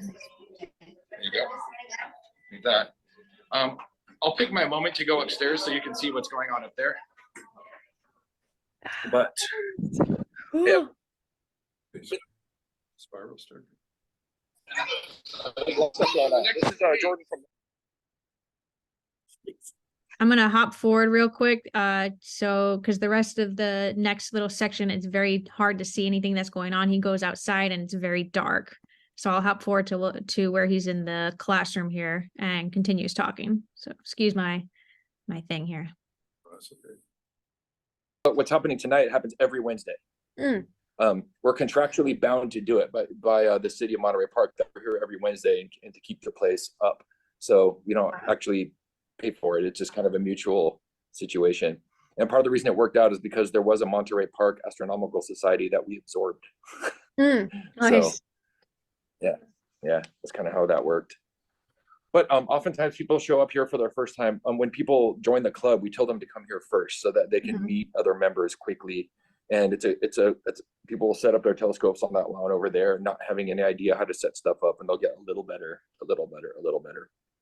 And they will go from here usually up to either Griffith Park, which happens once a month, or they'll go up to our dark sky site, which is in Fraser Park, about 2 hours from here. And but you don't want to do that on your first trip out, because that's just too long of a drive to fail. Yeah. And forget something at home that you really need. Oh, it happens all the time. And there's a lot of people just really sad up there. And then so for that particular site, the way that we do it is unless you're in the club for a full year, you're only allowed to go up there for 2 nights a month. There's family night, which is where you can shoot off lasers and leave whenever you want. White light isn't super frowned upon. And then dark sky night, which is a lot of protocols, red lights only, no lasers, and 2 exit times at 11:30 and 1:30, or all night. Those are your 3 options. Oh, And sometimes people will go all the way up there and then realize too late in the game that they forgot something really important after sunset, and then they're stuck there until 11:30, is just being sad about it. Oh shoot. That's the worst. Yeah, that's the worst. Dang. But yeah, this is kind of like the spot where I met a lot of the board members here, and that's how I got to be really friendly with them, and then that's why I decided to join the board, is because of my friendship with these guys. I'm not really into like a power struggle or anything like that, or a power move or anything like that. It's just I want to contribute as best I can, and it was just the easiest way, or it's the most effective way to do it, just to be with the group that does the things. And we're having a good run right now, so I'm told, because in quarantine we ended up picking up a lot. Post-quarantine we ended up picking a lot of new members up. Oh yeah. People just needed a reason to go outside, and that was a big thing for us. So we're kind of enjoying that. And then with every batch of new members, we'll be lucky to get one that really is a special one, that will show up to things and be participating, stuff like that. That's why I was really eager to show you Cassandra, because she's hopefully, at least right now, she's like really, really, really, really, really active. Yeah. And she reminds me of me when I first joined in there, just like, like she was talking about having found her people. Yeah. For me personally, it was a similar circumstance, but I already found my people once, and then like kind of lived my career dreams sort of. And then I was looking for it again. And I am not necessarily, I'm a science appreciator, but I'm not like a science wonk. And I'm not like one of these people that are just like, every time I see a planet, I'm not like crestfallen. But I just love the way that these people think. And I love the outreach of it, and just being able to go out and show people something simple to me, and they just love it. And it's just, maybe it'll inspire them, maybe it won't, maybe it'll just brighten their day. And it's something I can do easily. And that little endorphin rush I get from them seeing Saturn, seeing the rings, like, oh my God, you can see Saturn? Yeah, you can, like right now. Come check it out. It's kind of like seeing it for the first time myself every single time, but I can do that endlessly here. Last night, friends of mine were playing a show in town, and I was like, you know what? I bet you this place would be cool with us setting up telescopes. So I just asked them, and I brought my outreach scope, and they were cool with it. And so we set up right on Sunset Boulevard and showed people Saturn and Jupiter, and everybody stopped to look at it. It was awesome. It was so cool. And that was just a hunch that it would work. And every time that I've done something like that, it's always been a super positive experience. So that, I don't know, it's just the gift that keeps on giving for me personally. And that's the kind of, not just the emotion that I feel when that's happening, but the drive to want to do it is what I'm trying to impart on others. It's like, no, look, this is not that hard to do. If there's plenty of people here that are spectrum-y, so they won't. not, you know, like there's a lot of autism in this club. And they're like heavy science guys that are really good at, you know, knowing every single thing there is to know about astronomy. And a lot of them worked at NASA or JPL or whatnot. But they're not good for, they're not trying to get out in the public and teach or participate in that way. But a lot more of the regular people, I don't mean by regular, but a lot more of the non-science background people in the club are more public facing and are really excited to share their enthusiasm. And partially because they weren't allowed to be as enthusiastic about it with their own families or their own friend circles and everything. Cause it's like, oh, I'm the one who likes astronomy. Well, fuck me, you know, like you can come here and be enthusiastic about it and find other people that are just as stoked as you are. And so I always say that we're kind of like an orphanage in a way, you know? So, yeah, a bit of everyone, you know, and people can, really connect. Like you were saying, and Cassandra was saying, you've got your group of people. Yeah, you just click with them. Yeah, absolutely. And that's that's the best part. You can just kind of just do that and just however far you want to go with it with this particular club, you can. You want to go learn how to run the telescopes at Mount Wilson? It's going to take you a while to get there, but there's a path for that here. Really? You know, running the 100-inch and the 16-inch telescope. You can do that, you know, if you want to put the time in. On a much shorter term, we have a 26-inch telescope that's at Griffith Park that we're going to be moving to our dark sky site. That 16 I was kind of flashing at you over there. That's going to be at Griffith Park pretty soon. We have a 16-inch telescope that's on a big equatorial mountain in our dark sky site, and there's a binocular scope at our dark sky site as well. And as a new member, I was like, well, I want to learn how to use those things. I'm not particularly afraid of them, you know. So I hit up one of the board members and I was like, hey, how do I learn how to do those things? Is there some kind of mentorship program? And I was thinking probably there wasn't. You just had to be like kind of in the know. And so I'm like, can I start a mentorship program? And I made this whole thing like, okay, I'm thinking like, you know, once or twice a month you can get together with the person who does know about it. You have to bring them out there and supply food and drink for them. And then eventually they'll write you off on being able to use it. And the response I got back from the board member was like, oh, you want to do that? We'll just show up on Griffith Park and you can do it. And seriously, and like at the end of that day, I was like, yeah, you can do it. Because I mean, the large telescope is just a Dobsonian. It's, you know, there's a little bit more to it, but not a lot. You know, it's not like running you know, it's not computerized. It's all manual. And if you know how to star hop, then you can use anything. And that happens to be something that's part of my background that I learned through a friend that I met at the club who like taught me how to do that. So that's why I'm trying to put that on some of the new members. If they're willing to face that learning curve, then you can instantly have access to everything that the club has to offer once you get that skill. You know, and if you forget your batteries on your SET, so what? You have a Telerad, go look at some stuff. Big deal. You know, you don't need that. You know, so this is my particular slant on it as a visual astronomer. There's a ton of astrophotographers here too, which I can't speak to at all because I personally don't care. But that's great. I don't have to. You know, I feel like I'm talking a lot. Tell me about your club. Oh gosh, I don't know if we have 1,000 members yet, but we're growing. I don't know how old. I'm gonna jump forward again to where you guys don't have to watch my face talking all the time. Here we go. That's something that we're really trying to double and triple down on too, because the information packet you get once you join the club is really severe looking. It's like big stack of papers, and here's the websites you have to register with, and here's Night Sky Network, and here's this and here's that and the other thing, and then show up at Garvey. And then I remember the first time I came here, I had no idea what to expect, and it just turned out everybody was pretty friendly. But I mean, you know, you gotta break in and do it. So what I'm trying to do, I think if I had a unilateral board member maneuver, I would start a monthly Zoom call for new members, specifically for new members with a current member to sort of lighten the spirit of all this information you've gotten in there and answer the questions and say, yeah, you know, so that people don't get turned off right away when they join the club and realize, oh, I'm in over my head. This is too much information. You get the dark sky site protocol information right away, which looks really intense and kind of foreboding, like, oh crap, I gotta I gotta tape up my headlights. My car has like, you know, LEDs everywhere. It's like a Kia Soul. It's for hamsters, or, you know, like, I don't know, like, how am I supposed to dark sky this thing? Maybe it's not worth it. It's not worth it. I'm not gonna get yelled. I'm not gonna drive 2 hours to get yelled at by some old timer, you know?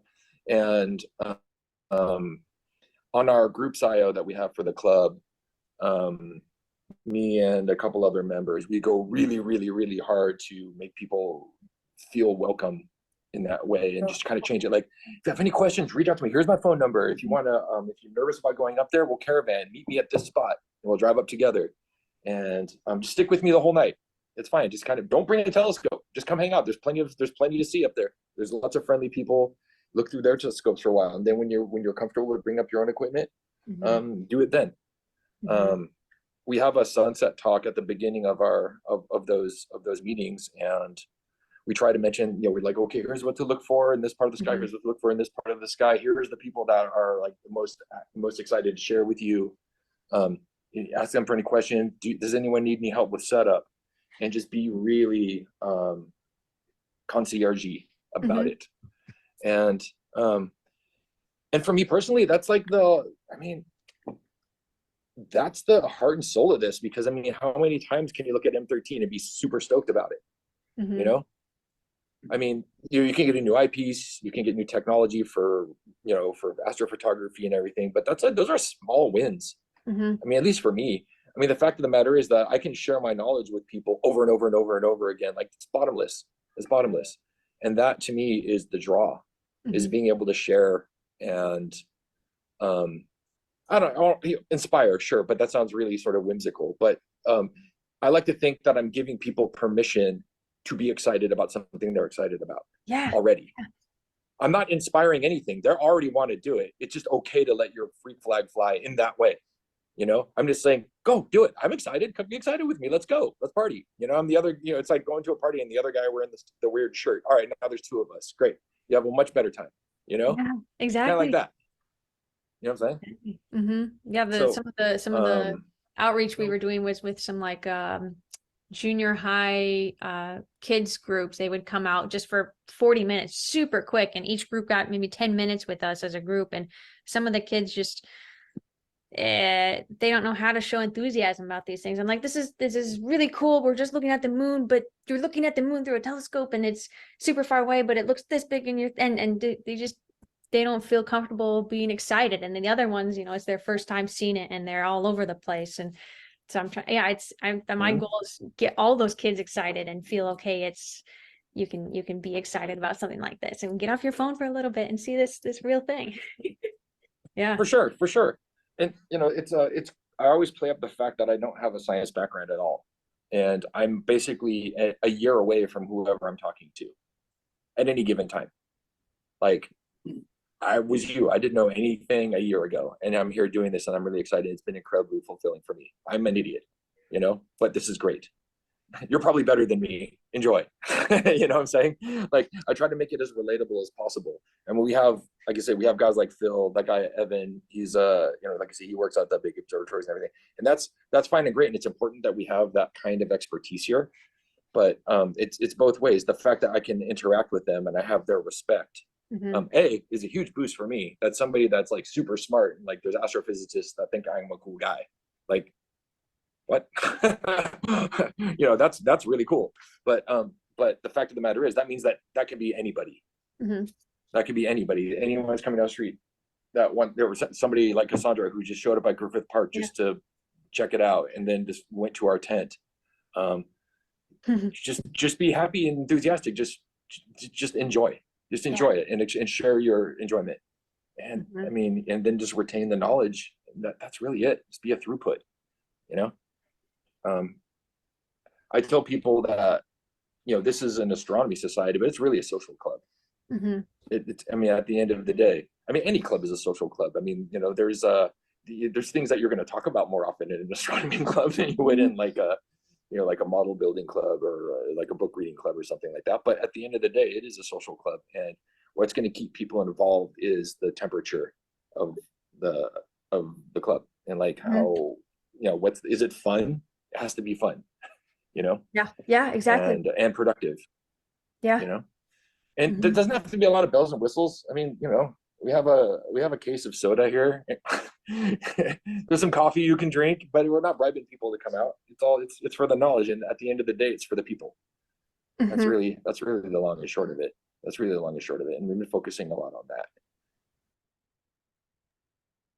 Okay, we'll pause it there for now just so we can get to the business meeting. But like I said, I'll post the rest of our chat online with a link so John and the board can share it with everyone else. But it was a really great talk with Keith, and he goes on to explain more about their other programs and outreach at the different places. So appreciate everyone listening in tonight to this, and yeah, look forward to the rest of that interview online. Thanks, Jordan.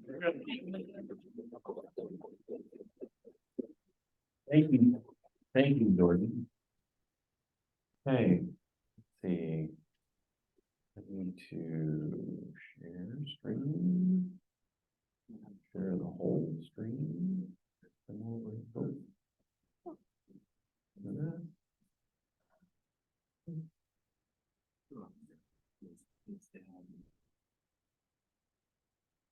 Come on.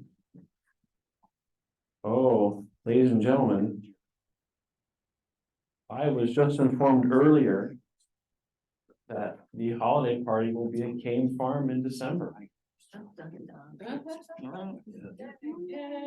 Jordan had sent me a message, so It is. Friday, December 1st, I went through there last year. we'll have it in the Stella, of course. So. You have a question? No? Okay. It's happy Yes. that we're gonna have a party. Is there gonna be any entertainment at this said? Probably a keyboardist. No. It's all strings. It's all strings? I mean, it's. Okay, secretary's report. Diana is not with us tonight. Let me find. Did I actually have it open? Maybe I didn't have it open. So. If you've read the minutes in the Stella. Maybe we can just go ahead and do that.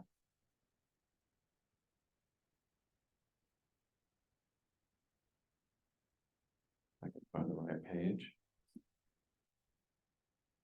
Is there any, so if people's read it, is there any corrections to the Stella minutes?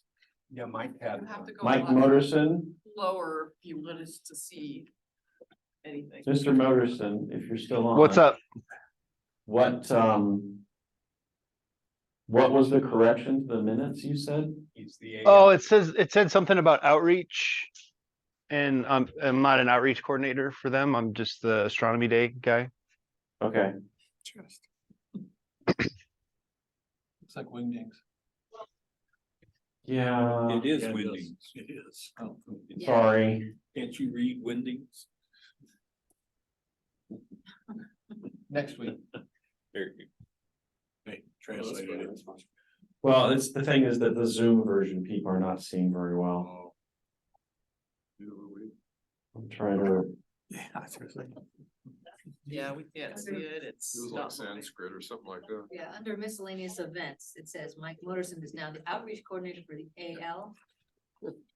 Oh, That should be, of course, the astronomy day. okay. coordinator. Yes, his birthday is September 2nd. That's good. That's tomorrow. What? Happy birthday, Mike. Yeah, Happy Thank you. birthday, Mike. 2.5 hours early. Thank you. The second somewhere. Exactly. Japan. Please already is. Excellent. Excellent. Europe. Nova Scotia. Did you make it to your destination, Mr. Moderson? What's that? Where I'm at? Maybe not. Hopefully he didn't crash. What was the question? Is there a motion to accept the minutes as amended in the Stella? First. Tom Wilson. Probably So now I got your hand up before you, Bill. Gotcha.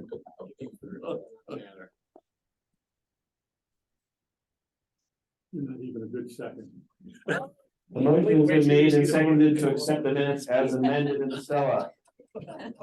All those in favor say aye. Aye. Opposed. Thank you. Oh, this is fun. I don't know why my computer is being the way it is. Maybe the slides will be better.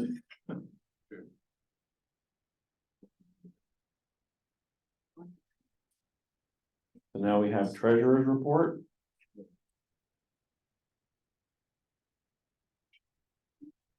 You wanna just go through it or? Sure. $648.20 in dues. There was a $25 donation. So a total income of $673.20. Expenditures. $282.36 for plants to astronomy in the park signs for outreach. $16,926.66 for library telescope grant program orders. For a total expenditure of $17,209.02. The account balance at the end of the month. Not all checks have cleared, actual balance calculated at $15,125.11. It's really good. So it went up and down. So is the library program paid in full then, or what was expected, or Not- still? I don't think so. A couple thousand.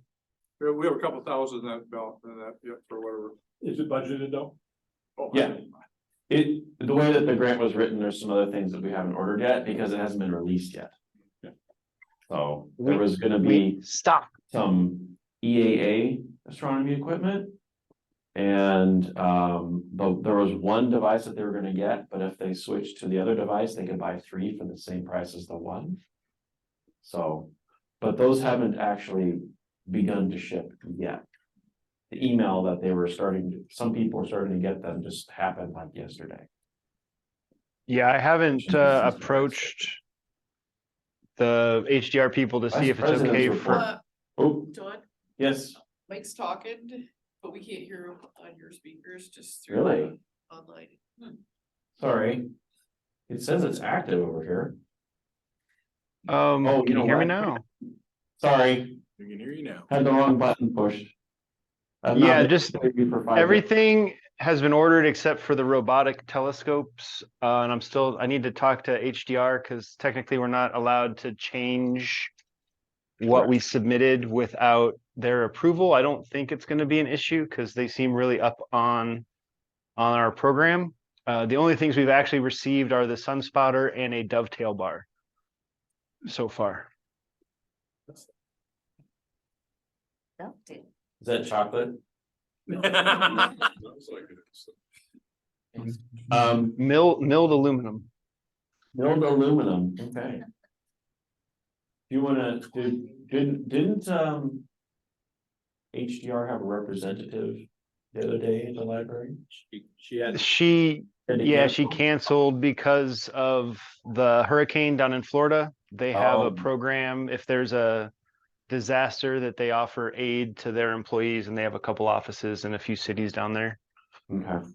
So she had some extra meetings that took her away from that. She's gonna be back in October, and hopefully we'll have some of the actual library telescopes that were purchased with the grant money in by then, that we can then do the same kind of deal. Cool. Now, Vice President. Okay, I counted a total of 5 visitors to Astro Park for the month of August. Okay. 6 if we count Bill, or you counted Bill? I counted Bill. Okay.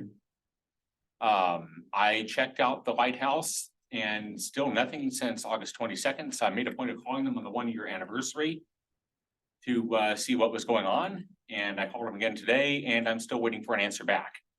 Okay. I did notice that the steps down from the observing pads to the lighthouse were very heavily overgrown, to the point where you cannot see the reflector poles at night. So it is kind of dangerous. All around the steps. Yeah. Okay. Now, there's some weeds there as high as 3 or 4 feet. Maybe we could do a quick weed whacking before the picnic. Yeah.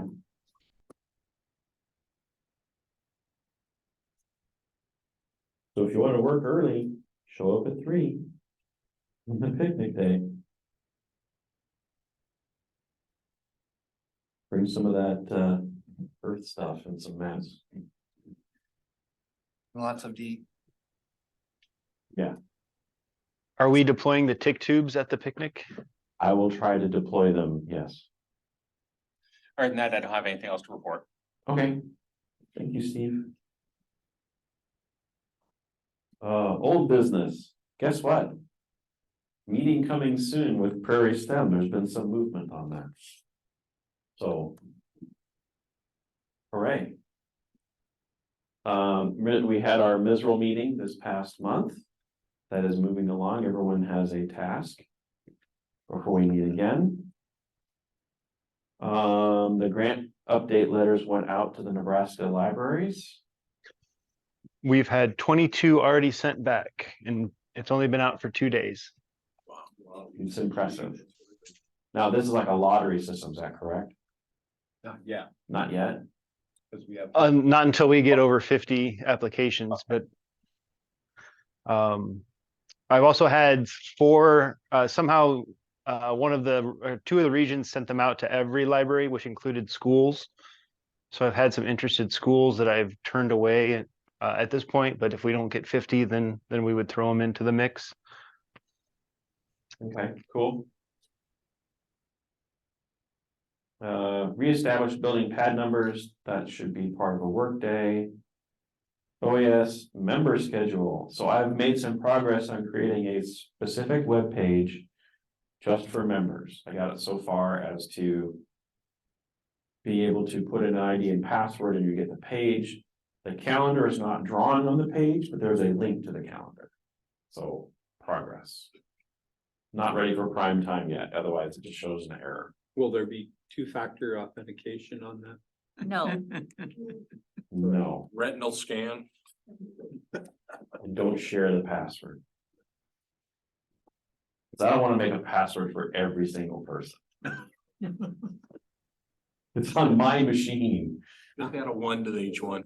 1, Huh? 2, 3. Yeah, Number just plus add a 1. number 1. Yep. Password 1, you get password 2, you get password 3.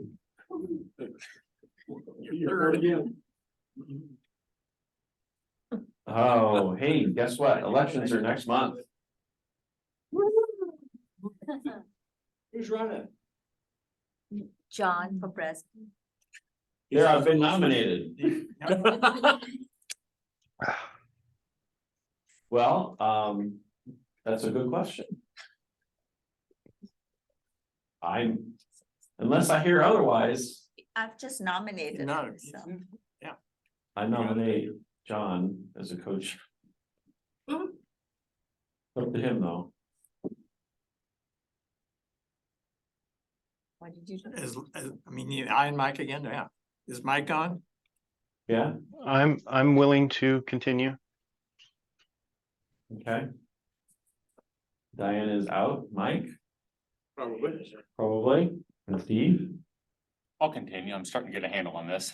cool. Well, there's your slate. Next month we vote. In Jordan.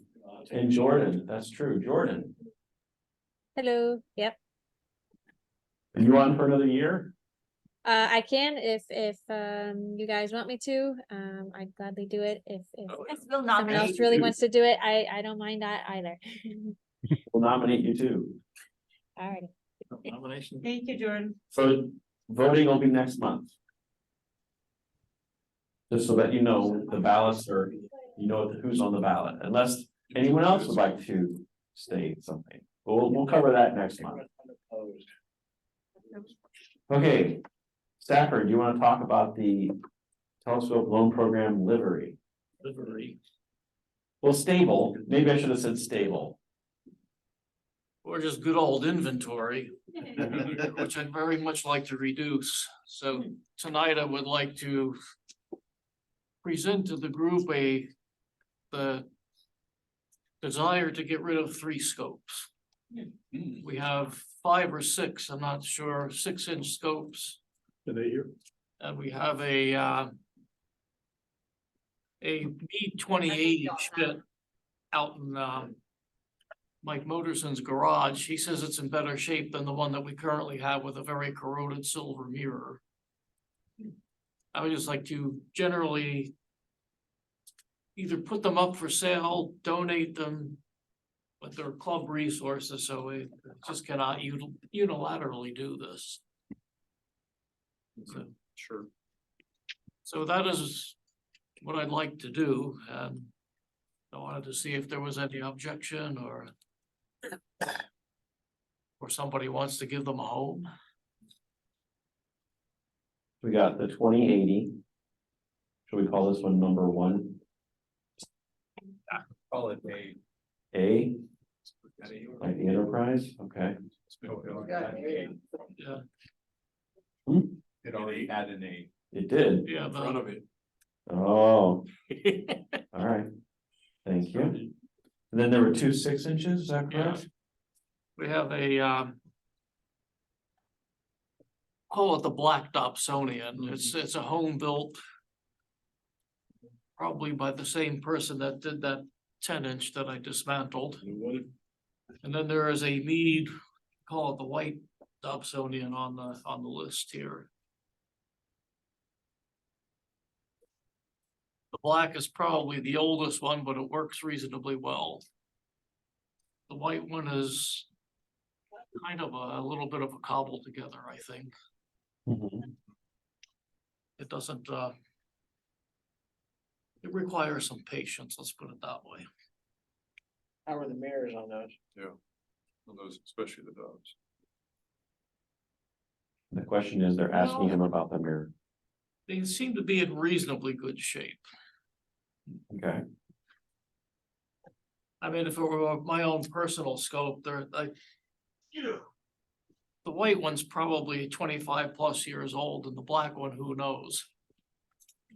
I mean, if I had my druthers, I would like to get them recoated, but if we're gonna put them up for sale or donation, I'm not gonna worry about it.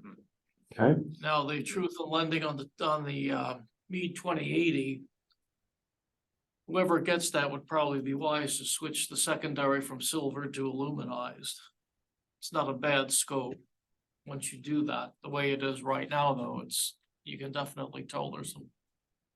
I still need to return the Coronado to you, and I'll probably do that next couple of weeks. I'd be willing to take a look at the 2080 when I do that.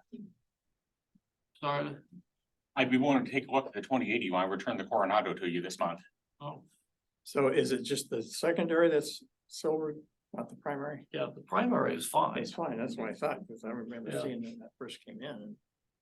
And I've been working some other recoding issues myself, but I put the question to Terry Osterhousky with respect to getting a secondary coated. He says it's $75 to have that done. Provided, of course, you get all glue, adhesives and whatever off it. And that's kind of that's a little pitfall with Schmitz, because to take some of the slack out of spacing to get it precisely aligned, they use any one of a number of little shims and inserts. And The secondary doesn't come out separately? well, it does, but I don't know what's gonna come out with it. Oh, that's true. It'll be easy enough to get the secondary out. It's the Yeah, issue. getting is it putting back it in. back Putting it back together. I'm very good at getting things apart. Oh, yeah. Yeah, I'd be willing to take that one out, when I return the Coronado. But that's what I would like to do. So is there a motion to remove these from the inventory? I'll move. Second. Steve and Tom.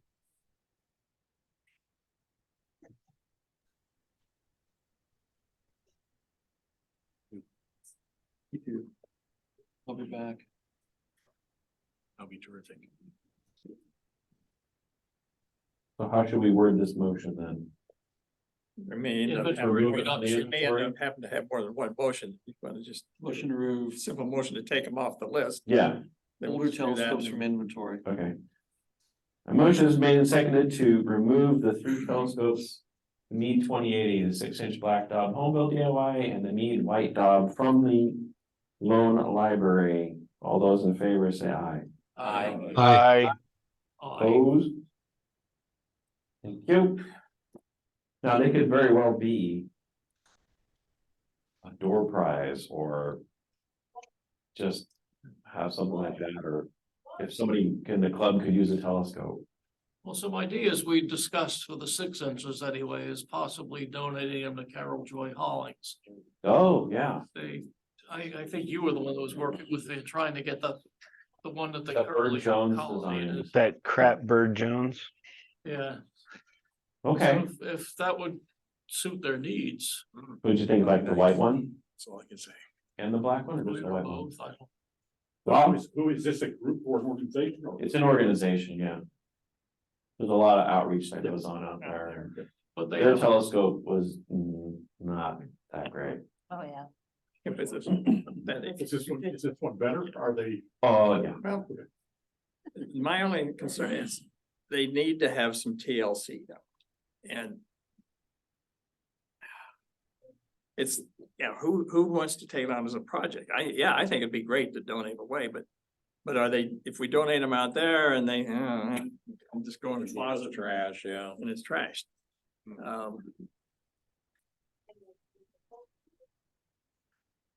What do we?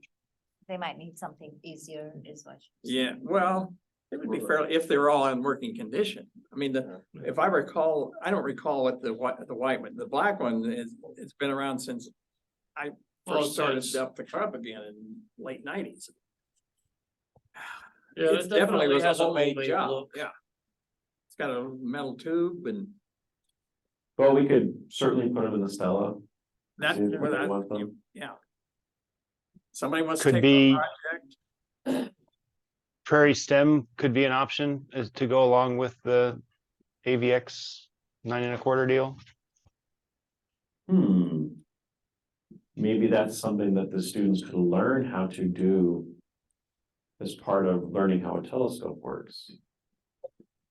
That's what I was gonna put forward, John and John, because I've got a couple of the old OAS put together telescopes that are like 6 inches.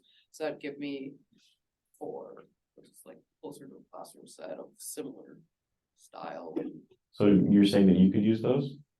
I would use them in outreach and camps and Okay. stuff. But definitely see who other needs it more, Well, because we have just a hodgepodge, I think. sure, but it's also, we know where they are, We know we where know they are. what they are. Yeah. And you can always get a hold of us. So that might be a bit better situation with those. Not only that, you had the white one in your office for a short time. I still do. It's actually in my other temporary office. The known quantity. It's like old home. Well, day. Kristen, I ask you, do you have access to resources to work? I mean, used to, your crew in the shops did a lot of work on it, but you still have that resource or not? Is retired, Yeah. That's. I would be more than happy to help get those back into shape. but yeah, I could do it. We're trying to hire replacement. Well, and I, just like Mike, I mean, I'm willing to mentor, help, show people how to, just put the scope together and how to collimate and minimal amount of, woodworking, but that's what I'm thinking is, having somebody that has the woodworking equipment and skills to. Yeah, if I can rebuild a scope without actually having to buy it and get it past Carmen, then that's, fun for me. I'm told I can't have any more scopes, so can't come to. I've got Scopes a really school don't to need store a them lot at, of so I don't get Yeah, that. it just needs some TLC, isn't it? I haven't Well, collimated them. at I all. would suggest doing your other ideas and sources first, but if you're like comfortable giving them to somebody else. No, I think that would work fine. I mean, So we've already what's struck the them. program? For the university. Okay, UNO. Yeah, oh, sorry, I run the planetarium, we're now with the UNO STEM Trail Center. And so Aim for the Stars camps in the summer, we're looking at doing Saturday science and a whole bunch of other. And they sponsor OAS here in UNO. Yes. Yeah. So when I do an outreach, it's like, hey, come help me. Since they've already been removed from inventory. I think that's more of like the board decision at this point, so I don't think we need everybody else.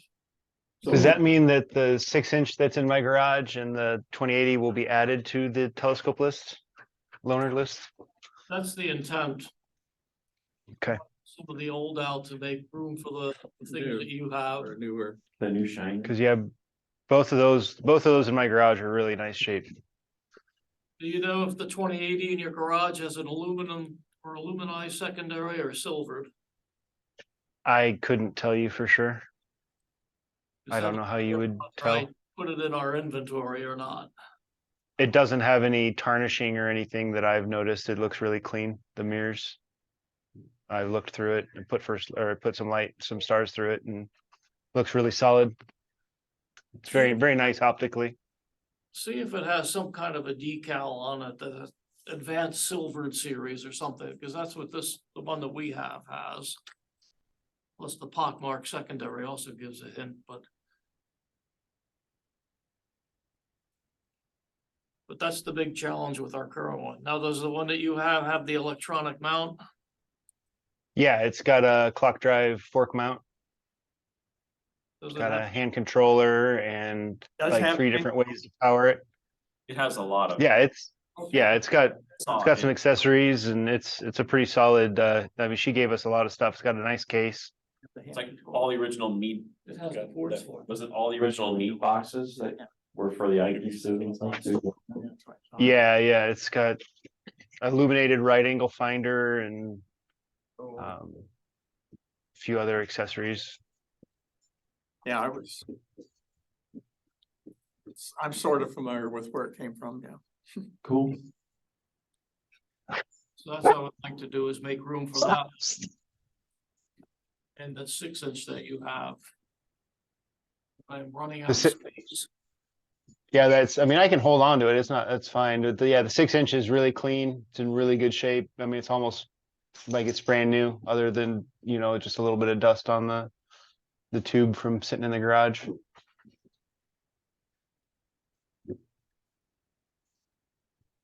Okay. Good. We good? Yep. Dog says yes. Yeah. All right. So before you continue, Yes, sir. because he just said the telescope needed maintenance and didn't want to do maintenance on it if we're gonna get rid of it. But Mike said he would help. Correct, but does she need a budget?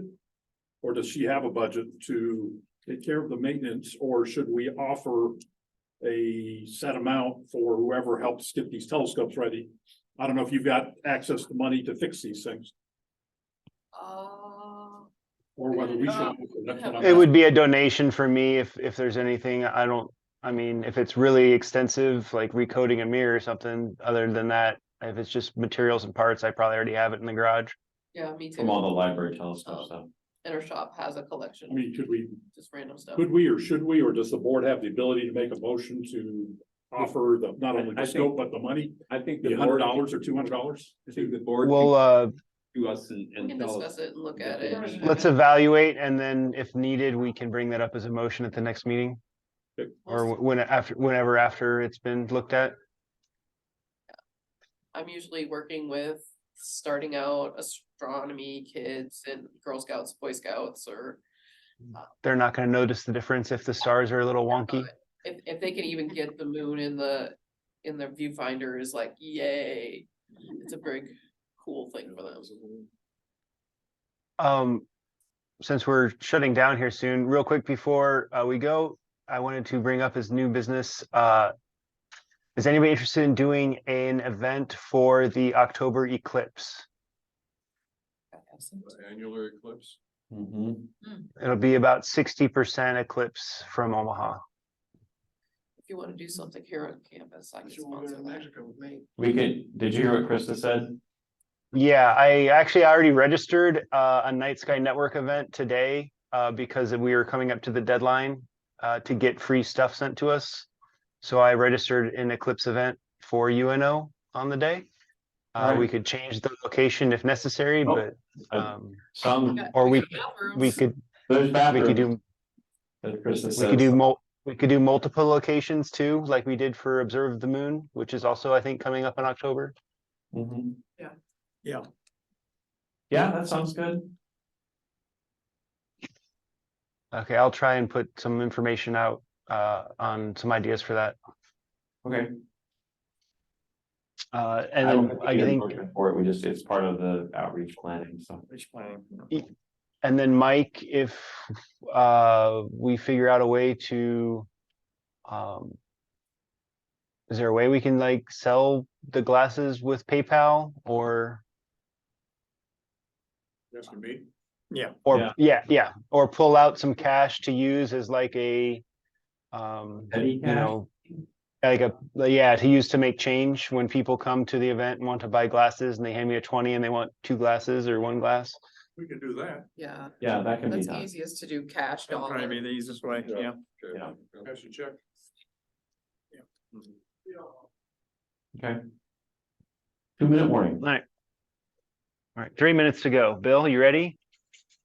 Wait a minute. Coming up Saturday, September 16th, Astor Park, fall party at 5. You want to work, show up at 3. Officer elections in October. President, Vice President, Outreach, Secretary, Treasurer Program. Next meeting is in here on Friday, October 6th. We have a motion to leave. Bill. Motion closed. Second. Second. Steve.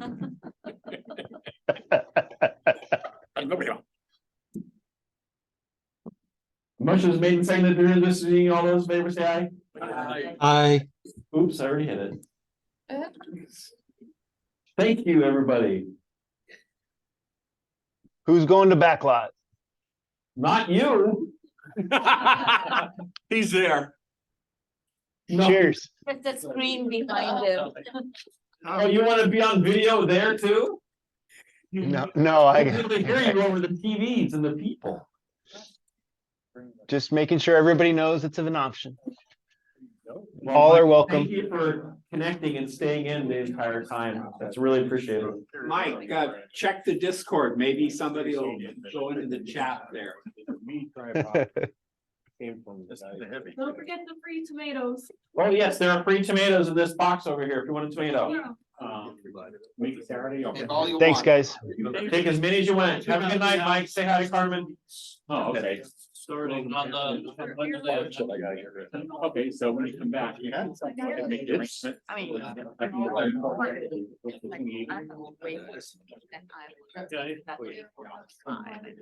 So you're just gonna look at it as a lens over there. On the way. Oh, okay. Take off your. Thanks for coming, everybody. We appreciate it. Thanks for the Zoom folks. Thank you. On the street is a very good. I looked at the reflector when I got it this week. Yeah. 152. I put it on the slide and I was looking at going. I could see something.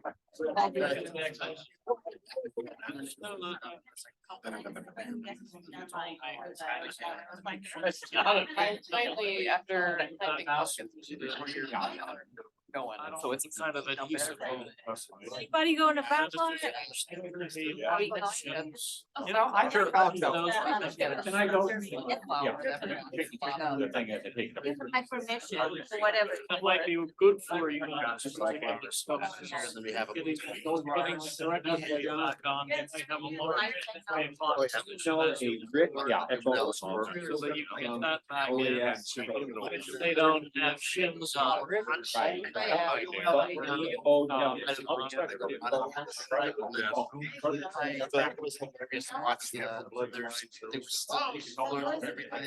know, they used to.